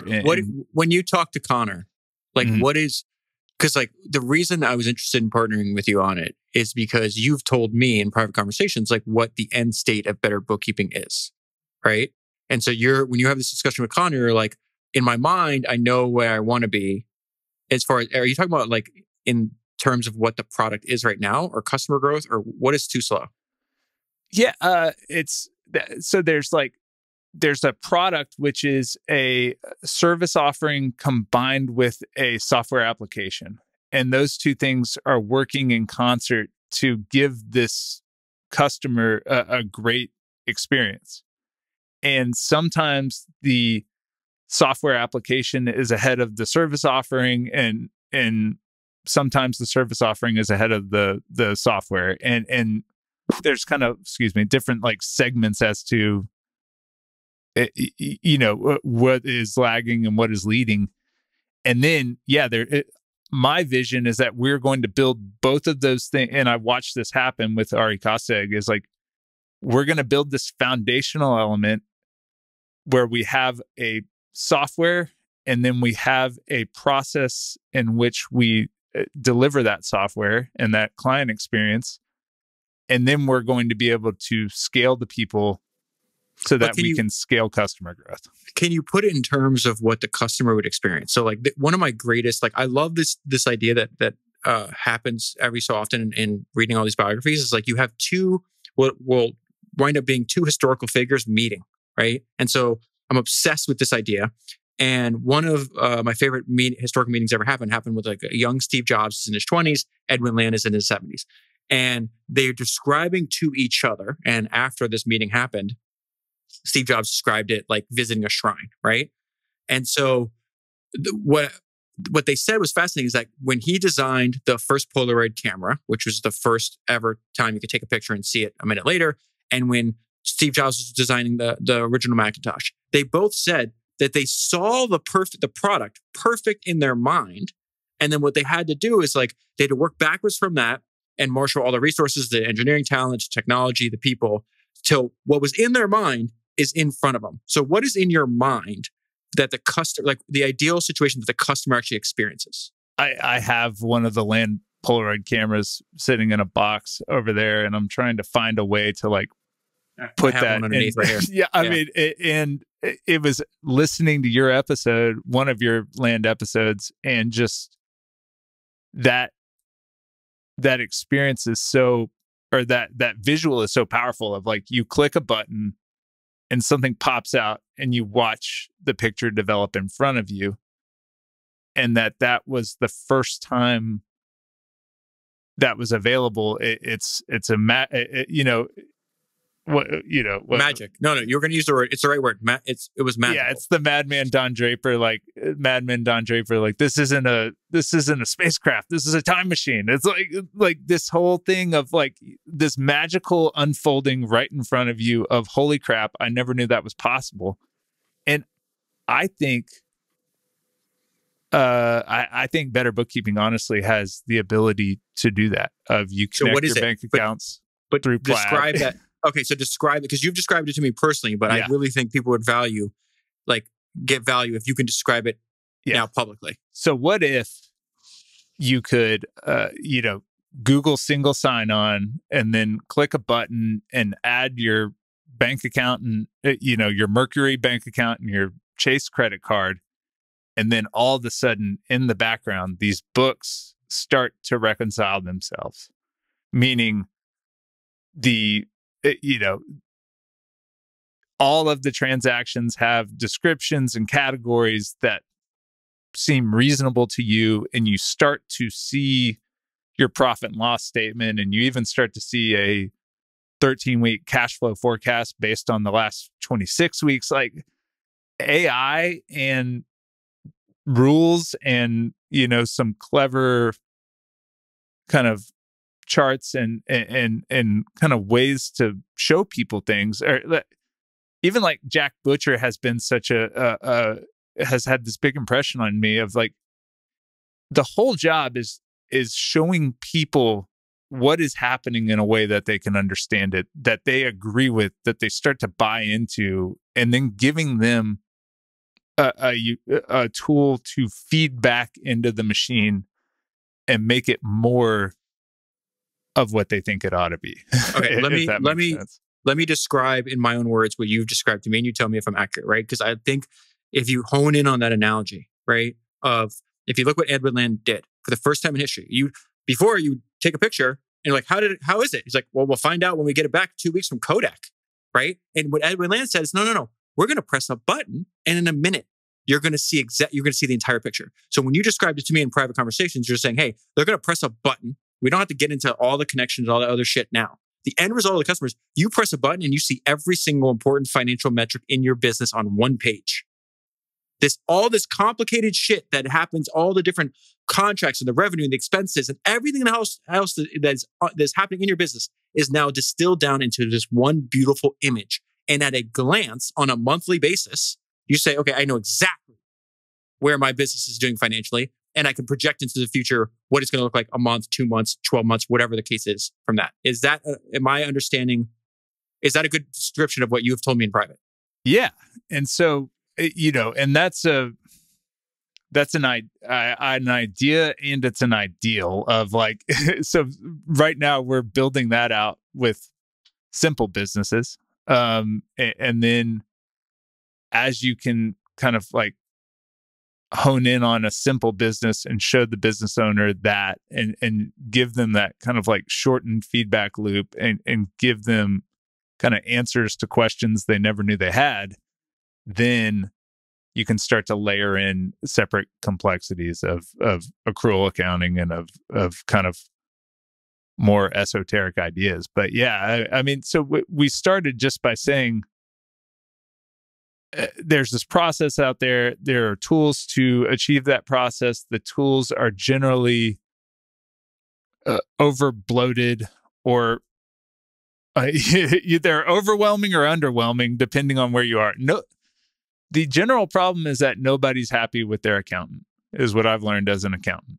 And my goal is to try to make people happy with me, because I like to make people happy. So then how do I develop this thing that is easy to interface with, continues to scale, and continues to give people this kind of wow experience of like, holy crap. I love what you just said. And the role that I would like to play to the degree that you want me to is just like helping tell that story. Because I know we have friends behind the scenes that use Better Bookkeeping, that are clients of yours, that are very happy about it. But like, just like the story, I have not told the proper story on the Founders Notes landing page, like betterbookkeeping.com, same thing. Like, I really think that idea that you had, that insight, that's like, oh, the same thing that Edwin Land is doing with photography, I'm trying to do with your financial metrics. And it's not for, just like we talked about before, it's for the vast majority of small businesses out there. If your business is at a level where it's like, you need your own CFO, this is not for you. But guess what? There's a giant fucking market of people that there's a couple million on the low end of business owners just in America that would benefit from a service like Better Bookkeeping. And especially if you're able to deliver it at the price you're delivering it and it be a profitable and enduring business for yourself. Yeah, certainly. And so, yeah, I mean, the idea that somebody can get an insight into the kind of health of their business that they never understood before, and then can have this feedback loop of how to, use the financial performance of their business to make better decisions, is worth way, way, way, way, way more than what you'll pay. One of the big problems with accounting is that people don't do it, and then they do it to achieve this compliance metric of like filing my taxes so I don't go to jail. But it takes 80% of the time, or it even takes more time, because you're looking back at transactions that occurred 16 months ago. Whereas when the feedback is timely and accurate and helpful and useful, you can make better business decisions and not run out of money or not realize. I want to bring up something that's extremely important that I think we're hitting on, and it doesn't just apply to like your own business. And this goes back to Don Valentine again, where he says like most of the people that had pitched him when he was at Sequoia, it's like entrepreneurs like don't understand how important the art of storytelling is. Steve Jobs would tell you that the storyteller is the most important person or most powerful person in the world, and he's right about that. This is what Don Valentine said, and this is where like I think a lot of people should spend more time on crafting the story. If you hear me try to describe something like a Founders Only or a Founders Notes or even the podcast itself, I've gone through so many renditions of this because of the fact it's like I'm trying to get to the essence of the story. Don Valentine said the art of storytelling is critically important. Most of the entrepreneurs who come to us cannot tell a story. Learning to tell a story is incredibly important because that's how the money works. The money flows as a function of the stories. There is a high likelihood that if you become successful in business, you are good at telling stories. And in another, like a cousin to good at telling stories is like you're good at selling your ideas. You're good at convincing or persuading people of your ideas. You could have a great product. I think Better Bookkeeping has the kernel to be a great product. I think like spend more time on the actual storytelling, because like when we have these unplanned extemporaneous conversations, it flows out. It's like, how do you get that even to like record it? And then like, okay, I just talked about that, and then send that 3-minute fucking audio file to somebody that's gifted. Like, I know Jack Butcher's not for hire, but like if you have like a Jack Butcher level talent, like that 3-minute, like, flow of information that came out of my mind that usually emulates from your self-conscious, turn that into the landing page. That is extremely powerful. Here's the thing. I need to go to the dentist. I will be back. Listen, I will be back. Like, can we take a 35-minute break All right, so I'm back from the dentist. Good job, David. We Round took a halftime break. Mitchell and I did some work. David got veneers so that my next photo of him will be better. And we're gonna pick up right where we left off, because an hour and a half is not enough. The people need more. The people want more. So I hope you edit that down. I hope it's not an hour and a half. It's going to be 9 minutes. But yeah, so Main Street, we just got back. How was it? I loved it. It was all of the good soul of Capital Camp kind of scaled up and with a much broader range of people, which I thought was awesome. Like Capital Camp, you're kind of talking to like fund managers and allocators and endowments and like a few founders. This Main Street Summit was like small business operators, like search fund guys and VCs and college students and speaker. Like it was just like a really broad, big kind of happy mix of people who had some common thread and enough like mojo and network karma to kind of like be there or want to be there or know about it. I thought it was awesome. I had an incredible time. Put you to work. Yeah. How many talks did you give? 3 or 4 sessions, I think. Like 2 days. That's what happens if you have this many jobs. I got like 4 jobs. I got 4 sessions. That's how it goes. and Mitchell, did you be you the talk, scribe? Right? Yeah. I did a talk on taxes with Bill D'Alessandro. Went well, and Bill crushed it too. Bill's really nice. I'd like to spend some more time with him. Great dude. Look, it was a great time. I mean, they always do such a good job of that, and this was no different. And beyond that, like, just what a great. I like Columbia, Missouri a lot. I've been there like 10 times at this point, I feel like, and it's just a good place, good time, good people. Right. I think I decided to come at the very last minute, and I'm glad I did. I think Eric said something earlier in our conversation about the value of when you go to things like Capital Camp or Main Street Summit, and hopefully like we'll see what happens with Founders Only, and hopefully like it keeps going on. There's a bunch of them. I didn't realize, and one of the reasons I was like I just done so much travel, doing so many podcasts. I was like, shit, I can't fit this in. And at the last minute, I was thinking about all the people that I knew, like good friends and people I want to spend more time with. And it is important to get in person with them. And I was like, oh, actually, this is really efficient, because like there's like 6, I identified like 6 people that I wanted to spend time with. And so I thought about it. I was like, well, Patrick's coming in from Connecticut, and Jeremy's coming in from New York, and Andrew Wilkinson's coming in from Canada, and Chris Powers is coming in from Fort Worth, and Justin Mars is coming in from Austin. Me and Mitchell actually flew over. I met him we met in Dallas, right? Yeah.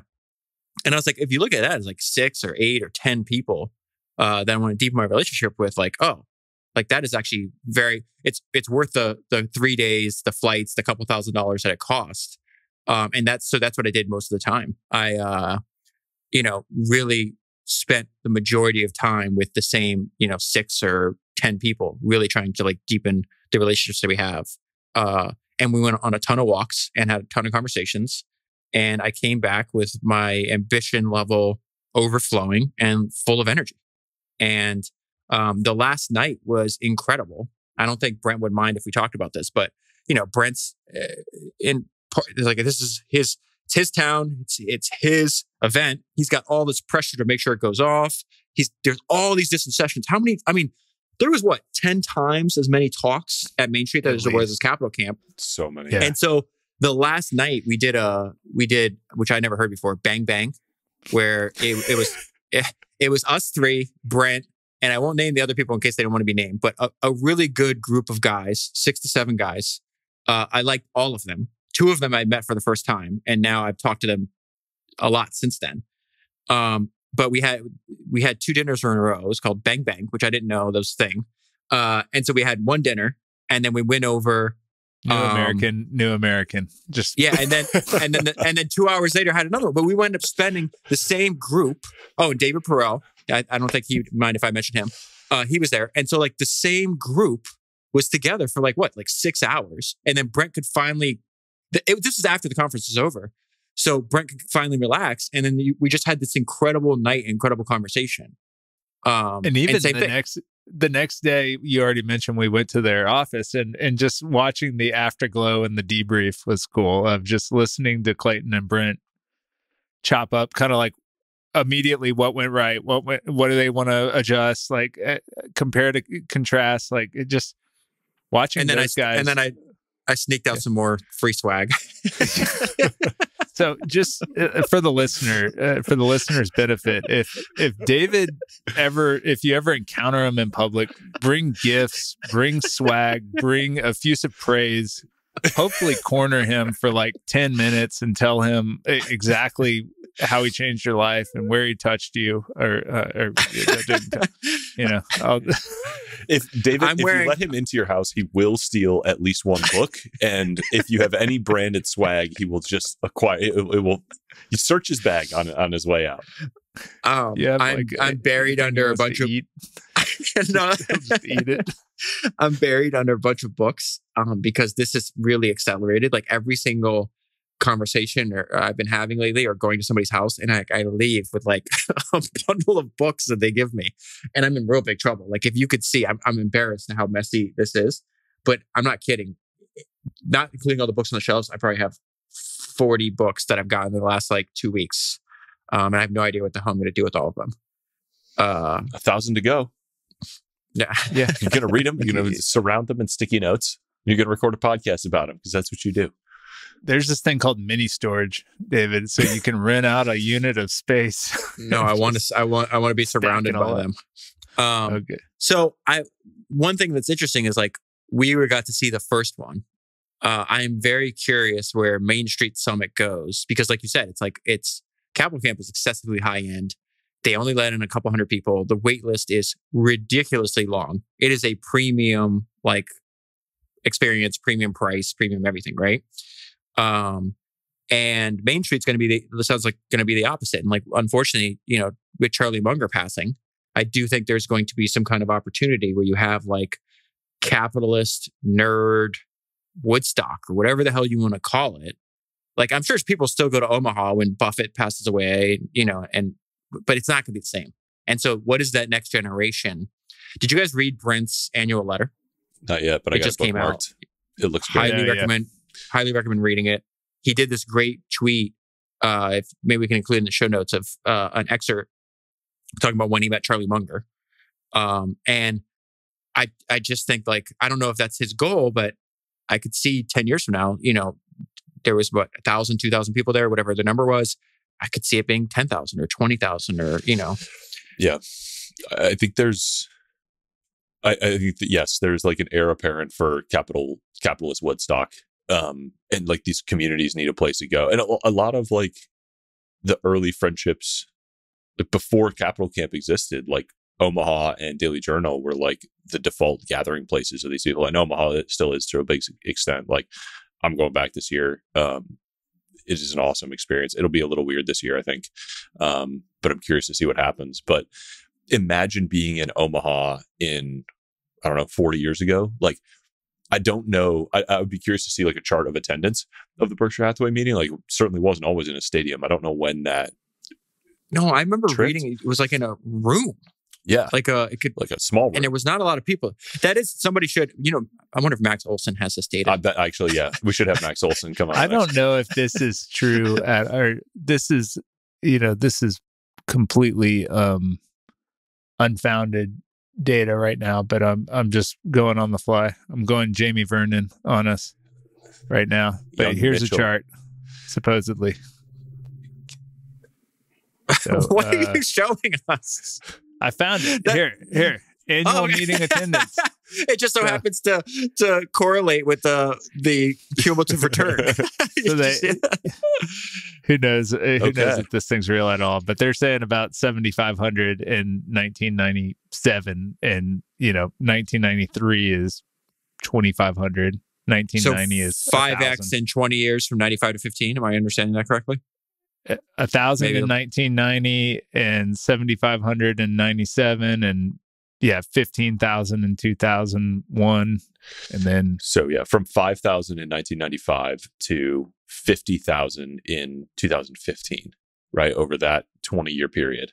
And I imagine, I don't think it's actually a stretch to think of Main Street or Capital Camp as like the starting conditions of a next Berkshire. Like I that is the feeling that I have now every time I look around that room and I see the trajectory of the people who are at that room or the people that we're getting dinner with. And I'm like, if we do this for 20 more years, like a third of this room are gonna be billionaires.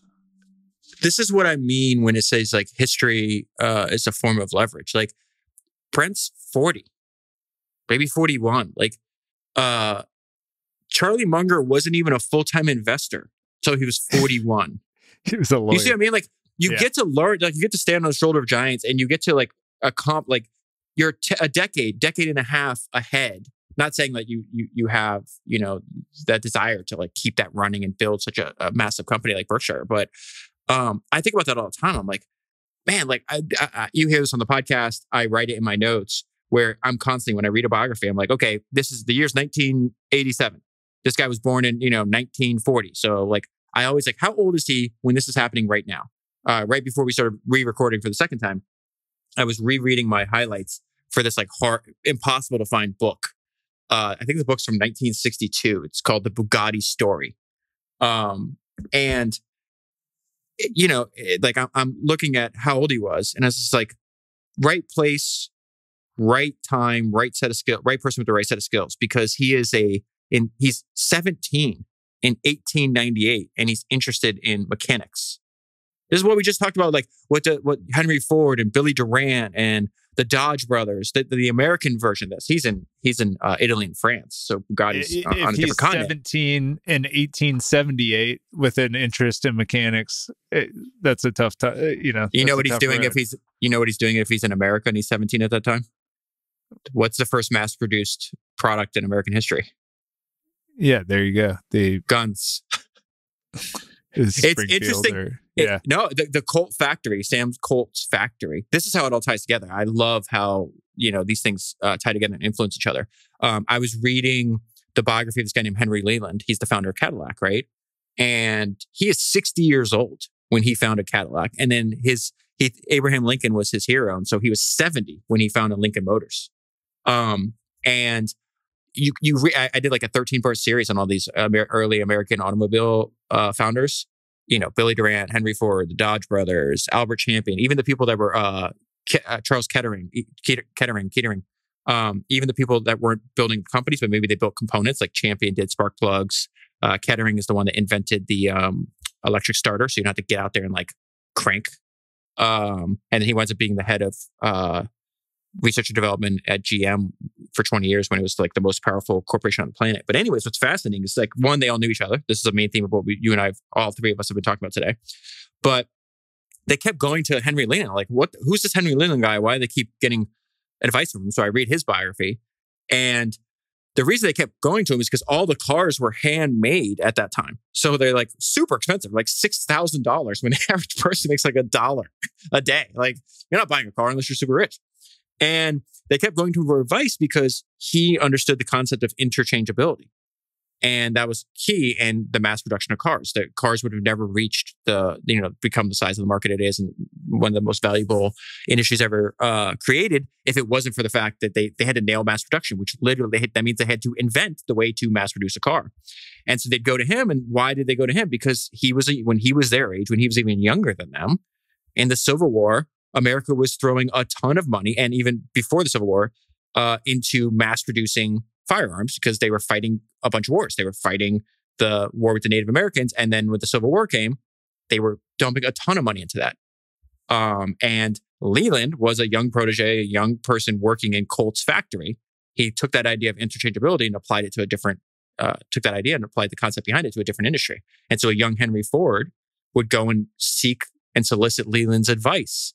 And then 10 years later, he buys Lincoln Motors from him and then screws him over. But that's another story. But yeah, I just love this idea. It's like, it's like a lot of this is outside of our control. It's like, where are you born? at what age you're going up, what set of skills do you have, and then what is growing.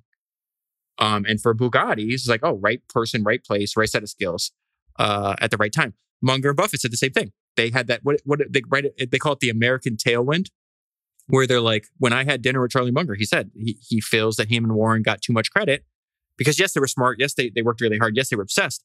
But they also, their career coincides with this giant economic boom. Well, I mean, that was displayed on the Acquired interview when Ben or David says, hey, would you have done it again? And he's like, certainly not. Like, there's just no way of, I mean, there's skill set, timing, luck, everything in the world that just you don't have a like 12th Sigma outcome twice in a row. No, it's just, this is what I find funny about happen. Like when you go to Omaha and you meet a bunch of people who are like 30 years old who are like, I'm running the 30-year-old Buffett playbook.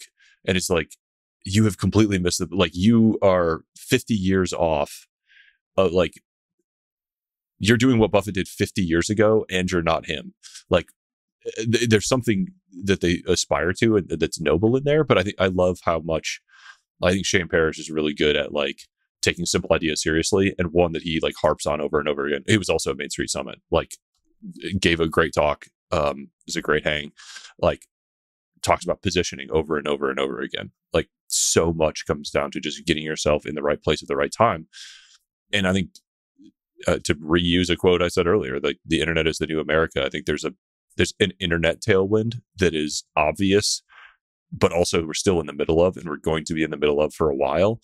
And a lot of good things are going to happen there for a lot of different people all over the world who can sort of learn to surf that wave. You see incredible stuff happen in these new power laws. Well, if you're going to take Buffett as the analog, and when Buffett was 30 in 1964 or whatever, you know what I mean? Like, and that's the America tailwind starts in 1958 when kind of some late baby boomer was born.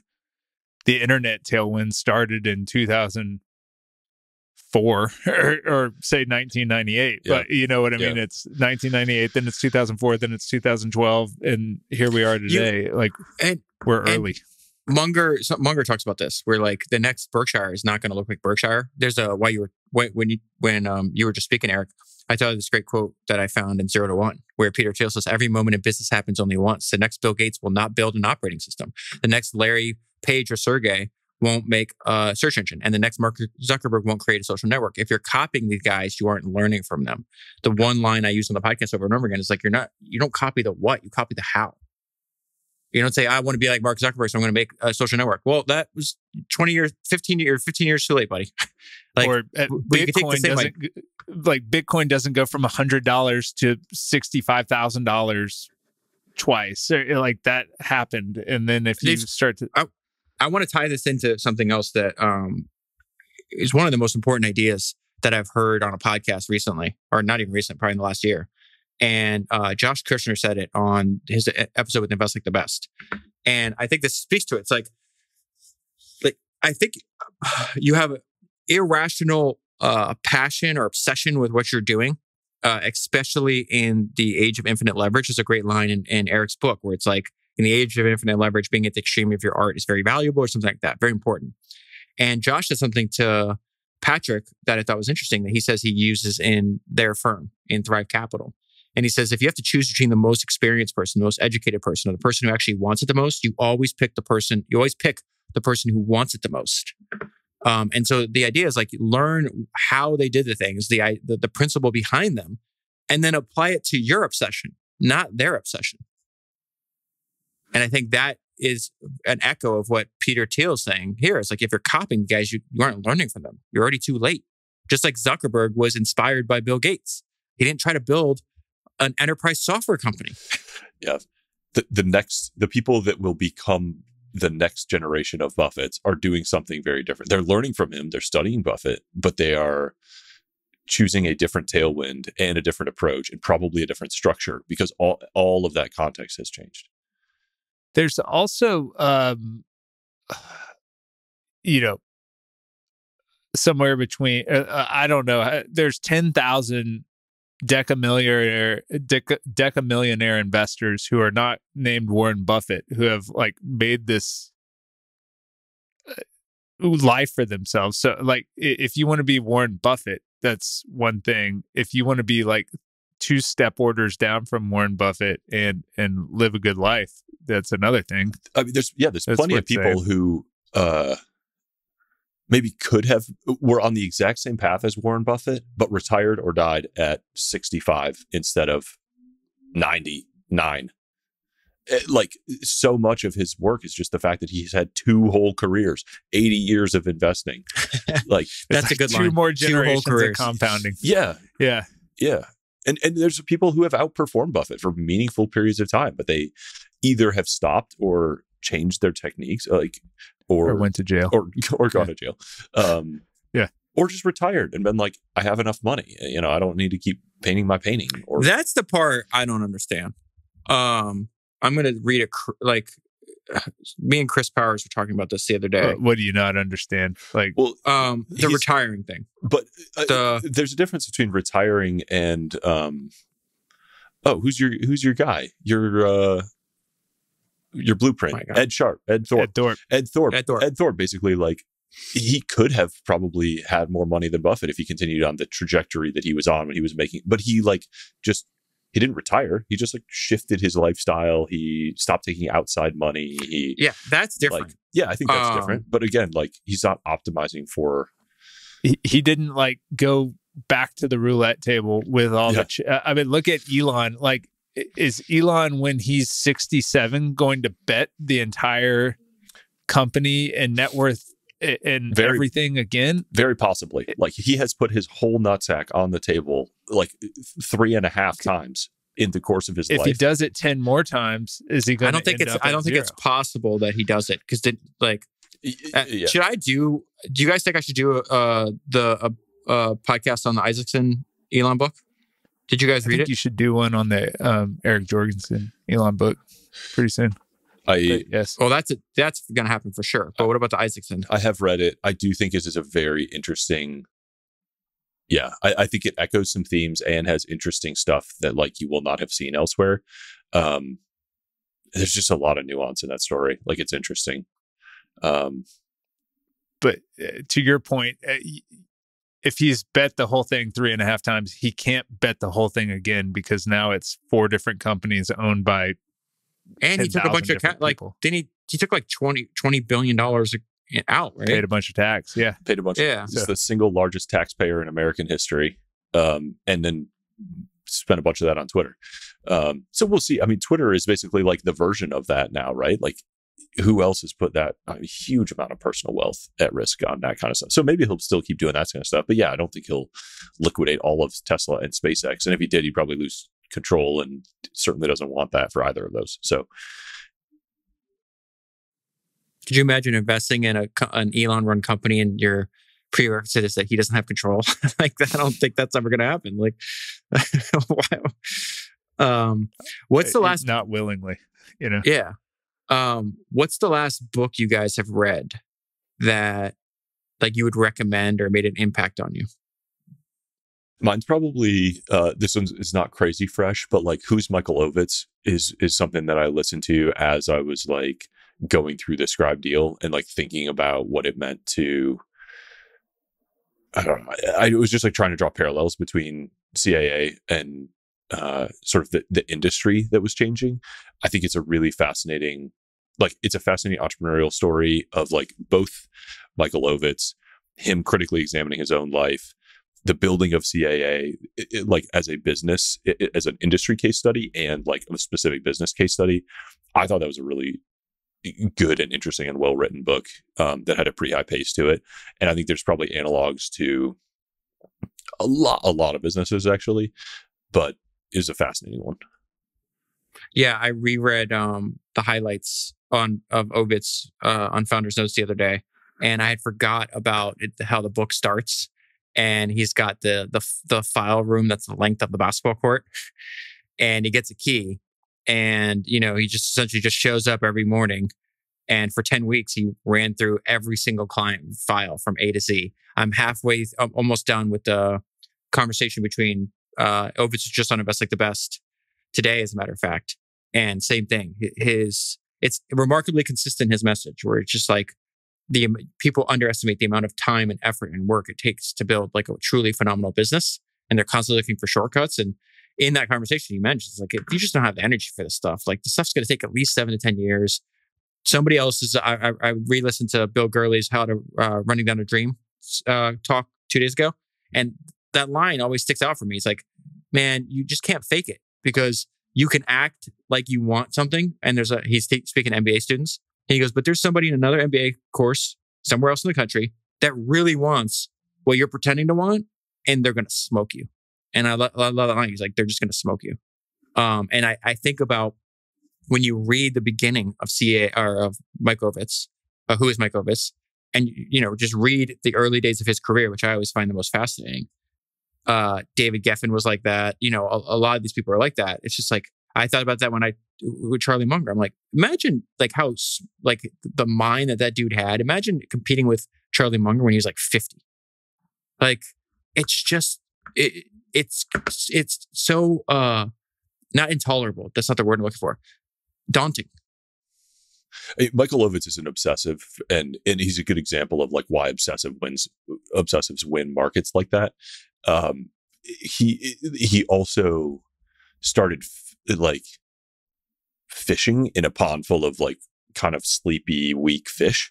And I remember early on, he talks about like the established culture of like Hollywood agency was like a non-meritocratic, like good old boys club, slow motion connection. It was like, old school Wall Street kind of stuff. And he's like, I built like a meritocracy of like young, hungry, ambitious.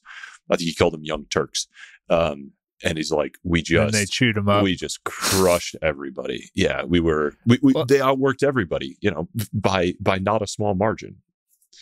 That book, it begins with him in the valley, kind of like looking over the hill and being the best of his class on the MCA studio, giving tours, and then it winds up with him at the agency where the 5 of them leave, and he's like 26 or something. He's a great example of like being the best at every job he's given from the time he was like 9 years old. Yeah. Well, of the 5 people that left, he, 3 years in is like, hey, I need 50% of this thing because I'm doing all the work, the goat here. Yeah. And you guys are all just kind of like dragging along. And then one of the guys bounces. And then, when he finally had the chance to build people into his mold, they ate him alive because it was just so crazy. It's I think that book, and then Powerhouse, the oral history by James Andrew Miller. I've read both of those books probably 2 or 3 times, and it's just the best book on building this like kind of agency with it. You included a tweet of mine in the notes about. I love it. Here it is. Okay. Iron rules of being a client service professional. The client is the hero of the story. Work with people and clients you love, and you will love your job. If you disdain the people you work with, it is 100% your own responsibility. You ought to get to work on fixing it. I mean, that's an Ovitz subtweet, or like you learn that from Ovitz, of just Ovitz like built his world around him, and he sort of burn out at the end. But I mean, it's a tough job, but that guy is the #1 agency builder. And look, agencies are tough in general. He built the best agency you could build. So he doesn't have, obviously, CAA anymore, and he doesn't have that crazy schedule, but he's still well past the need to working for money, and he's still obsessed. That was my point. Like, how this conversation started, where I was telling Chris, it's like, entrepreneurship is the best game in the world. I don't understand the people that like, they just bounce. Most people are like eliminated because it's such a like a Darwinistic, environment. But the people that have a ton of money, and they're like, I'm never, like, I don't understand. I'd find another game to play. Like, what else are you going to do with your time? That was like the main theme. And you see that with Ovid. It's like he's involved in all, like the investing that he's doing and all kinds of stuff that he's doing. It's just like you still hear about this all the time. He punched out with $50 million or whatever at the end of that story. I think way more than that. I think he's made, I don't know anything, but I think he's made an order of magnitude more in investing in Silicon Valley deals than he ever made through the agency business. I mean, at the end of that story, he sells the agency to the Young Turrets on a note that was like highly, highly favorable. They paid off the note in like 2.5 years or something. So he had accumulated a bunch of money, but he said, I'm tired of being outbid on art that I want to buy by tech people. I'm going to go to Silicon Valley and I'm going to go meet Mark Andreessen. And then they built the fabric of Andreessen Horowitz on the CAA model of building the package. You know what I mean? They would go build the package and then they would go raise the money and then they would go sell the package. So if anybody's interested in learning about the money in the art world, they should listen to episode 325. I did on Larry Gagosian. There's a line in that long form piece I read to make that episode where it says like, he got so good at selling art to the masters of the universe, he became one. And in that piece, David Geffen, I love David Geffen, like just pops up in all these places. And obviously Geffen is in Ovitz's book too, because they were kind of aren't enemies and then they wound up patching things up at the end. But there's a great line where Geffen had said like his relationship with Gagosian was very profitable for him. I think he said he's donated over $1 billion and that $1 billion came from proceeds from sales of artwork that he bought from Gagosian. So he'd buy it and then it'd appreciate and they'd sell it again. And the amount of art that Geffen, anytime you read about Geffen, it also said that not only was he excessively wealthy, but he was completely liquid. There's a line in that article where it says, David Geffen is as liquid as the day is long. And so Gagosian had a bunch of clients. They're like, yeah, I want this, but I got to sell some assets. And David's like, I got straight cash, homie. Like, the cash is just sitting there. Let's go. I remember. Oh, and Gagosian worked for Michael Ovitz at William Morris. Remember? Yeah. And how, again, I'm obsessed with the. And then he worked on the street corner as a parking attendant or whatever. Like, I'm looking for the book right now.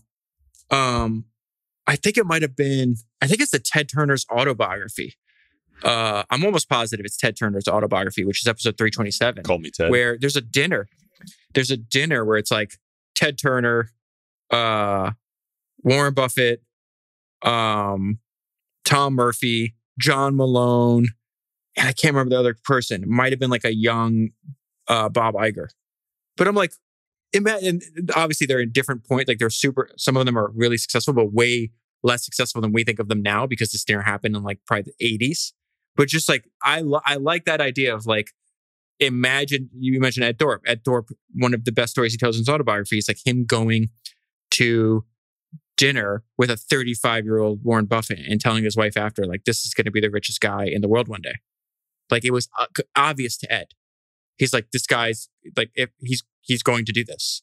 And I just love that idea of how these like stories interact and then these founders interact with each other and along like their way. I remember telling people that about Brent after I'd hung out with him a fair amount for a few years. I was like, this is the highest percentage likelihood of future billionaire that I think I know in this moment.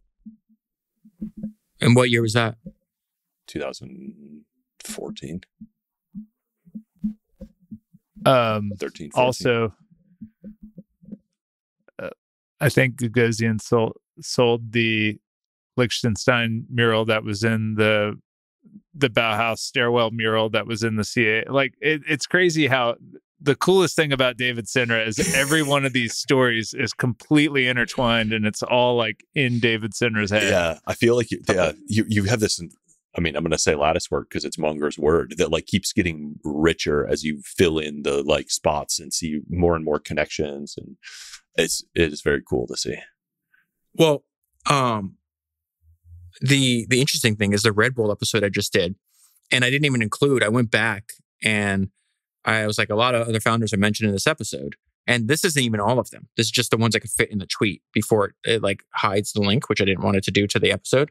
And it was, I'm doing an episode technically on Red Bull, but then it's like Edwin Land, Richard Branson, Estee Lauder, Bugatti, Phil Knight, Christian Dior, Charlie Munger.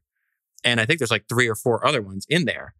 I think that's the most comforting thing, where you just realize like, oh, these are obviously good ideas because these people didn't know each other, worked in different industries, lived at different periods of history, lived on different continents, and then arrived at very similar conclusions. Like, you should probably pay attention to that more than like looking for the novel new idea that's coming out of some young kids.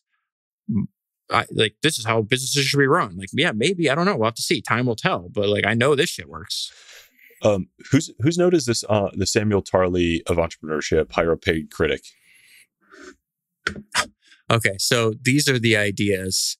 I've been thinking about this lately. So this also has to do with Gagosian. So I try to bring everything back to Game of Thrones, and like I literally just rewatched. I'm on a new computer. Let me see if I have the notes in front of me. A few months ago, yep, I rewatched the entire Game of Thrones. I think you can learn so much about life if you just study that. I think there's a lot of things about entrepreneurship in there too. And I realized like, I think more companies should have a Samuel Tarly. And Samuel Tarly is living in a world where power is through like domination. Like if they go to war, whoever, like if I have a dragon or if I have a better army and I kill you, then I get your resources, right? And poor Sam Tarly is like this, like, you know, fat, nerdy, non-violent person. And so he's got to figure out in the world where he can provide value and like stay alive and actually like help the people that he wants to help. And so then this entire time through 8 seasons, he is like constantly the only one in a room by himself reading all these old books. And it turns out that all the problems that these other political leaders and military leaders are having, somebody had before. And they'd written down solutions to the problem in these books. And so like he gives in season 1, episode 8, 40 minutes into the episode, he gives one of the generals an idea on how to win this war. And he goes, how the hell did you do that? He goes, I read about this in a very old book. Season 3, he's trying to save this young mother, young single mother. And he has to like sneak her from one country to another. And there's a giant wall. And he winds up finding a secret passage. And she's like, how did you do that? And he goes, I read about it in a very old book. And then she said something that was funny, which I always think of things as like the idea behind the idea. And she goes, you know all that from staring at marks on a paper. And he goes, yes. And she goes, you're like a wizard. Because to an illiterate person, right? She's illiterate, like has no education at all. He's like, wait a minute, you just saved my life. And you found this very valuable idea that materially changed the trajectory of our lives and the life of my little baby. And you did that by staring at marks on the paper. Like, what kind of wizardry is this? And it goes on and on and on. And like, he's constantly going through old stories, old manuscripts. And, I don't have to go through it. Like, he's curing people's diseases. He finds a way he knows the weakness of this certain kind of people they're fighting, or certain kind of whatever the case is. And I was like, that's interesting. Like, I'm kind of like the Samuel Tarly for like the entrepreneurship industry, right? Where it's like, hey guys, this book from Bugatti, which I guarantee is not in your library because there's almost none of them that are available in English. And it was published 20 years after he dies by his adult daughter because she didn't want his legacy to die. Like, hey, there's a lot of good ideas in this book. Like, maybe we should like talk about them and share them. And then, so this idea of like hiring a Sam Tarly, I'm not for hire, but I'm like, that's kind of the service I'm providing. And I was like, if I was running a company that had resources, like I would do this. Like if, let's say I'm running a very valuable real estate company, I would hire somebody, some nerd that wants to do this. And their job is to sit in a room and read all day and find me useful information from the history of my industry. And once a week we meet, they could be an email, whatever, conversation. And you tell me all this interesting stuff. We might talk for an hour. We might talk, let's say we meet one hour a week for 50 weeks a year. I may only get one good idea out of there. Doesn't matter. Like Charlie Munger made $400 million from one idea from reading Barron's. He got one good idea out of reading Barron's for 50 years, kept reading Barron's. And then what you realize is Gagosian did this. Like I call it Samuel Tarley. He called it hiring a paid scholar, I think is the note I left there. And so what he did is like, he wanted to develop a relationship. He wanted, and Picasso was becoming extremely popular. I have this guy's book. His name's John Richardson. It's somewhere Prairie on the Floor or something. And he was like the most renowned biographer and scholar on Picasso. So Gagosian put him on his payroll. And then through there, they wind up, because he's a scholar and like a historian of Picasso, he wind up running this like in collaboration with Picasso's heirs. They do this like massive like Picasso exhibit, right? And what happens is like, you know, let's say, I forgot what it was. Let's call it 100,000 people, 200,000 people come, and it's free advertising for Gagosian's thing. And then what happens? Richardson introduces Gagosian to Picasso's heirs. I think Richardson died, if I'm not mistaken, maybe, or he left the company, and Gagosian still had the relationship. Like more, if you have resources, this only works for like super successful companies already. It's like finding another edge. I'd hire a paid scholar. That is a variation of an idea. And sorry, I'm going on. The reason that came to my mind though is you just said this lattice work. That all me watching Game of Thrones, me reading about Gagosian, and then all stemmed from what happened to me probably 3 years ago when I read the biography of Akio Morita, which is the founder of Sony. I think this is episode 102 of Founders. Could be wrong. Somewhere around there. 102 maybe. And that book is published in 1980s. So it's a 40-year-old book maybe. Japan. Yeah, made in Japan. And I found Akio Morita because I was reading about Steve Jobs and Jeff Bezos, and they kept fucking talking about this guy, this founder of Sony that was hugely influential that they're stealing ideas from. I'm like, what the fuck is that? And then I read his book. And in his book, he's like, yeah, there was this, they're making fucking speakers. So he has this guy write into him that is a music student that has like a very tuned ear. And he's like, I love your products, but here's a list of things that should be fixed. Akio's like, holy shit, this is great feedback. So Akio gives the kid a job. 20 years later, that dude is the president of Sony.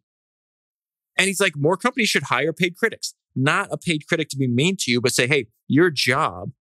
And Bezos does this. He did this in the early days of Amazon, where if you want to attack your own product, if you want to like disrupt your own product, you get a small team, you move them outside of the business, different building, different everything. And you say, okay, if you wanted to take over whatever, the Echo, if you wanted to displace us in the market, how would you do it? And you make them attack your own product. Maybe they don't develop a product that works, but it makes your other product bigger and defensible. And so I think those ideas, again, this is how it all matches together. It's like, read about Jeff and Steve, get to Akio. That idea sits in my head for a few years, becoming obsessed with Game of Thrones for years. Oh, damn, Samuel Tarley. And then Gagosian, and boom, it all connects. Like big business, like my wife worked in research for a law firm. You know, big businesses have research, but I think most founders are that person. You know, most founders or great founders see a need in the market and want to affect change and are high agency and go out there and build that. And then they do they're learning machines and perpetual learners. I'm talking about literally, but a founder can't just sit in a room all day and read. Unless you're like a Buffett or a Munger, like you have to have like a job that's conducive to that. But I mean, literally somebody that's just like obsessed. I found a couple of these people. Usually they're so good. Like I found one of the best researchers, and I can't say who it is. You guys have seen his tweets because he's really good at Twitter. And I was like, man, he's got really good taste. The problem is like they're so talented that, you know, and they wind up becoming entrepreneurial. But I try to hire him because like this is something like as somebody who's like the CEO of this publishing company, but I'm new to the publishing industry. We are not big enough to hire somebody full time yet, but like I absolutely relate to that need of like my position did not emerge from me studying this industry for 10 years and knowing exactly how to enter it and building a company, which is like probably closer to like Mitchell's experience or Chris Powers' experience. Like I would love, and it is like on my list, and if I had more time, and I will get there, to like become an expert in the history of the publishing industry. I am like building that reading list. But if I knew who that person was, like who is the David Senra of the history of the publishing industry, I want to talk to that person like right now. And if that person is listening, like please get in touch and I'll be very happy to talk to you and pay you for your time. But the reason this is so important is because you have to know the rules before you can break them. And you're literally breaking the rules in the sense that like the publishing industry is excessively old, you know, and to have that foundation, I think everybody should. It's just so unfair. And again, this is not my idea. If I was unbelievably lucky and it made a massive impact. It is really crazy how I spent a total of 5 hours. So 2 hours with Sam Zell and 3 hours with Charlie Munger. And both times I was like, I'm supposed to be the business history guy, and those guys make me look like a fucking amateur. Imagine. So that gave me insight that I was like, oh, yeah, exactly. Like I'm on the right spot. Sam Zell didn't sell a company for $38 billion and then read all this stuff. He did it from the time he was 20, and then he acted on it and compounded for, how old was he? He would have been 60, but again, in his 60s. Ovitz was the guy maybe his 70s. No, who read the mid-60s.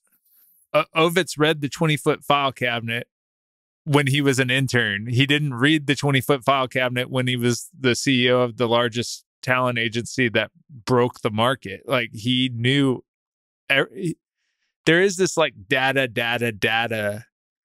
You have to have all the data before you can build the lattice work and have the insights. You know what I mean? So yeah, if you can have David, talk about, or we were having a conversation last week about this concept of like going to a master to learn and that being this step function or this like skip the line moment of if you want to learn jujitsu or piano or Spanish or whatever, it's like just so going that insight to the person. Yeah. So this is proof because everybody thinks I have these episodes memorized and I don't. James Cameron episode might be the best episode I've ever done. It's episode 311. I had to look it up. And that insight that I was talking to Mitchell about, like all I do is like, I just steal, like James Cameron has a good idea. Well, I'll just do that too. And what you learn about James Cameron is one, he had the confidence and the ability and the belief in himself that he could teach himself anything. It didn't matter. It didn't matter what career. It's very obvious from studying the guy. He's going to pick filmmaking. He'll get to that top of his profession. Any profession that guy's going to pick, he's going to get to the top of. And so first, he teaches himself filmmaking. He couldn't afford to go to film school. USC's film school was out of his budget. He's a truck driver. And so what he does is on the weekends, he goes and for about $100 in total cost at the Xerox machine, he copied all of the graduate level film dissertations that talks about like special effects and the latest cutting edge technology. And he made copies of them, took them home, bounded them himself, and on breaks as he's a truck driver, gave himself a PhD level course in filmmaking. And then what he does is goes out there, and if he gets interested in something, he'll go and find an expert. This is Mitchell's point. It's like, oh, you want to learn, deep sea ocean exploration. Go talk to the best people in the field. And then now he is one of the best people in the field. But he also did this where he has like a bunch of weird hobbies. That guy just had the belief that he could teach himself to be good at anything. So he built this like compound in Malibu. And I think for some time, it might have been like concerned about the end of world scenarios. So he wanted to teach himself to essentially like be John Wick. And so he winds up hiring the guy and having a one-on-one tutor for the guy that trained Keanu Reeves to do all the firearms in John Wick. So now Cameron's firearm instructor one-on-one is his. And within like 2 years of instruction by this guy, James Cameron becomes a competitive level shooter. And I'm like, oh, anything that I want to learn from now on, I just go and find the best person I can possibly find. And so I've been interested in learning jujitsu. And I can't say who, but like, very helpful people that know what they're talking about. I went through channels through that, and they're like, this is the guy.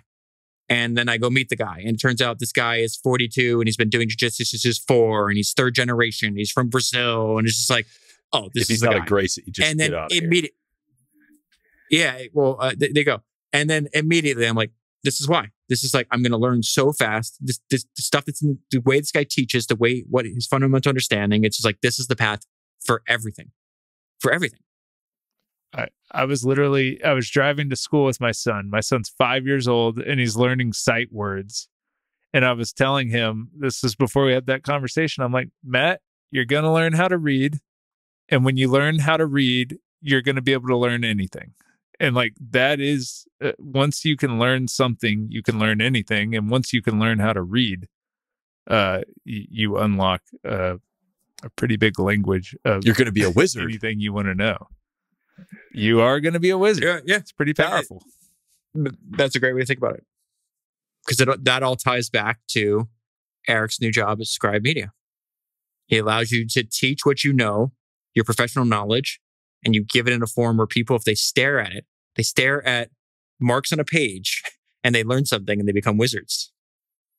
What's next? Eric's going to keep CEOing. I'm just going to keep adding jobs. David's going to keep podcasting. One a month. I'm really excited that David is now joining the ranks. I feel like there's been a tacit admission by David as he moves slowly to the number of companies and projects that Mitchell and I have, that it's fun to do a lot of things at once. No, I have one focus. Everything else is run by somebody else. I know you're not going to admit it. I know you think it's different, but like, we got notes, we got founders only, we got only founders, we got the founders podcast, we got it's getting closer to the lists that Mitchell and I have, and it's fun and it's good and there's nothing wrong with it, David. Just embrace it. No, that's fine. We got only founders only, which is the conference of the top only founders. Is that way? Only founders is the explicit is the dating service. Yes, and then only founders only is where they all kind of meet up and mix it up. That's hilarious. So, no, I would argue that somebody else is in charge of everything I do.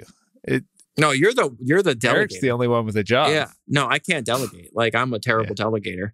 But yeah, you're the one that I would love to see a day in the life of Mitchell compared to now.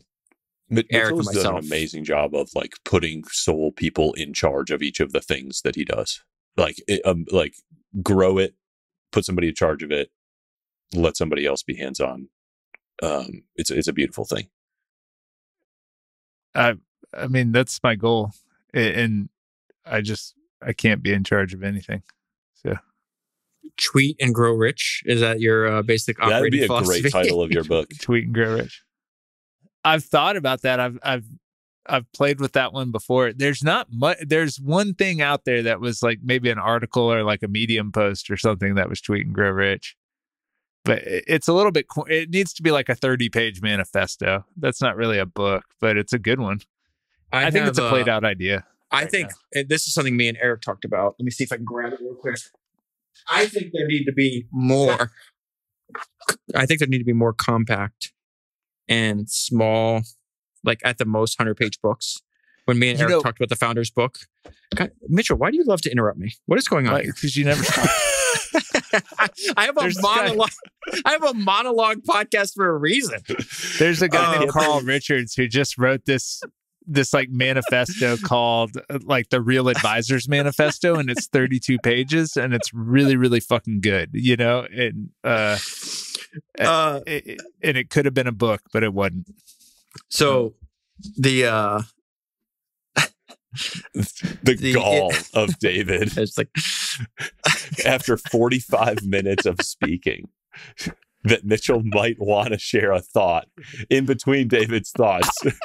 He's never been more offended in his life.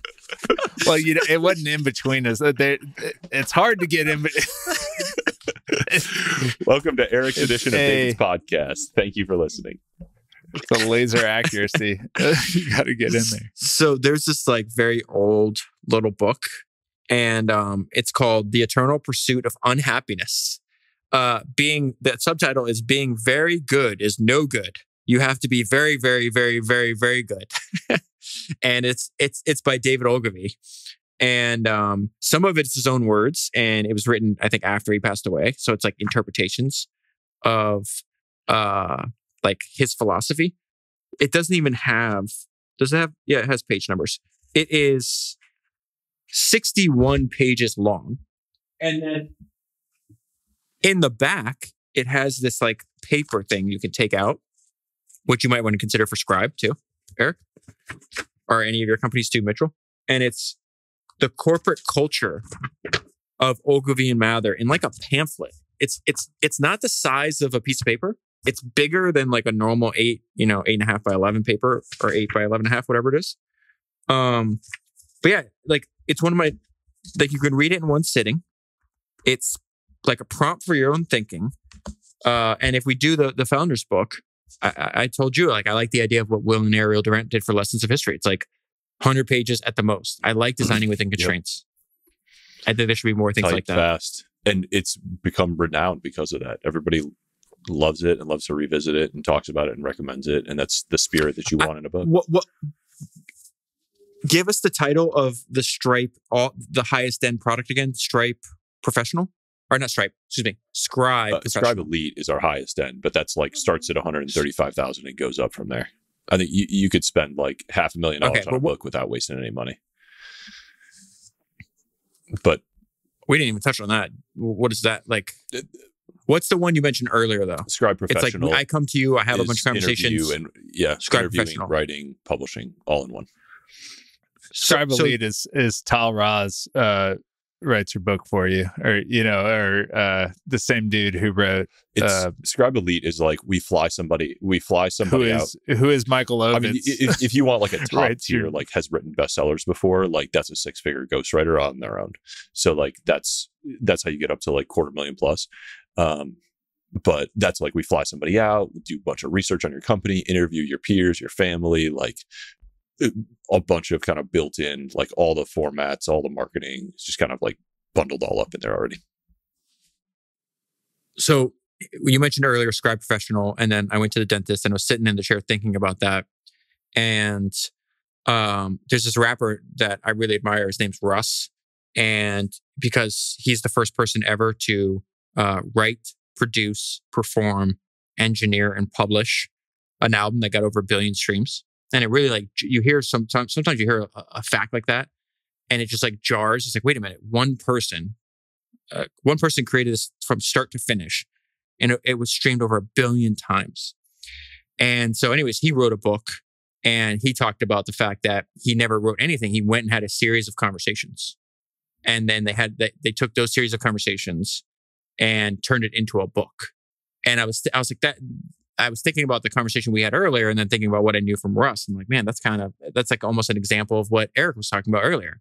And I think highlighting and telling that story is, I think you'd sell maybe more of that package than any other one, because it's so much easier to talk, right? And then let's say I met with somebody, for a total of 5-10 hours. And then 2 months later, I have a 100-page book or whatever. That's really cool. I like that idea a lot. I mean, we can write, edit, and publish a book in the course of a year for about 50 hours of the author's time if they want to be really efficient with their time. So like 1 hour a week over the course of a year on average, and we can get you a book, which is that's a lot of leverage on your time compared to like the 1,000-hour exercise of writing a book on your own, let alone publishing it. So. And especially like if you're not trying to be an author, you made the point, you're not trying to be an author for life. You're using the medium of the book to teach what you have, like the knowledge that you have to teach to the world. Like that is really, really like that's a lot of, if I was a normal executive, like that's what I would do. I'd get my name out there some way. Like you have to put your ideas together. I remember I taught at, I was invited to teach at Harvard Business School last year. And I taught back to back. I went to Notre Dame and then I went to Harvard. Or maybe the reverse. No, I think it was in that order. The Notre Dame class was like 21-year-olds. They're like seniors in high school or college.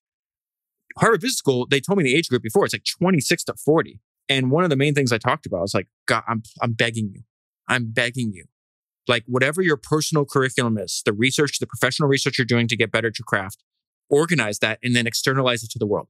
I don't care if it's a podcast, tweets, something. You need a body of work to point to and be like, hey, and then you put that out and then people come to you where it's like, oh, you've written about like, I always text or try to get in touch with Blake Robbins. Blake Robbins is about to say Blake Robbins. Blake Robbins' Twitter is excellent. Because it's like, he finds all this weird thing about like the mobile gaming industry and it's fascinating. And it's clearly like, if I was like a mobile game, if I was either starting a company or maybe want to make investments with that, I would go and like, I would seek out Blake. because he's made himself an expert in this domain. And it's as simple as like the guy's doing all this research. He could do nothing with it. But the fact that he just tweets it out in 5 seconds, it's like, oh shit, this is very fascinating. Look at Blake, like open sources all of his research. Or you talk about, hey, real people read. Like this is an example of somebody who reads and what they look like and what they think about and how they organize their content. And I mean, that's your guy. It's pretty crazy. And so people follow Blake for what he is reading. And then, lo and behold, Blake's a pretty interesting guy just because he reads all this stuff. And that's powerful. I think that's a great place to end it. Love it. Love you guys. This is beautiful and perfect and amazing and inspiring and exciting, and feels good to be home. Thank you for inviting me, and thank you for wearing a founder sweater. I really appreciate it. You guys are the best.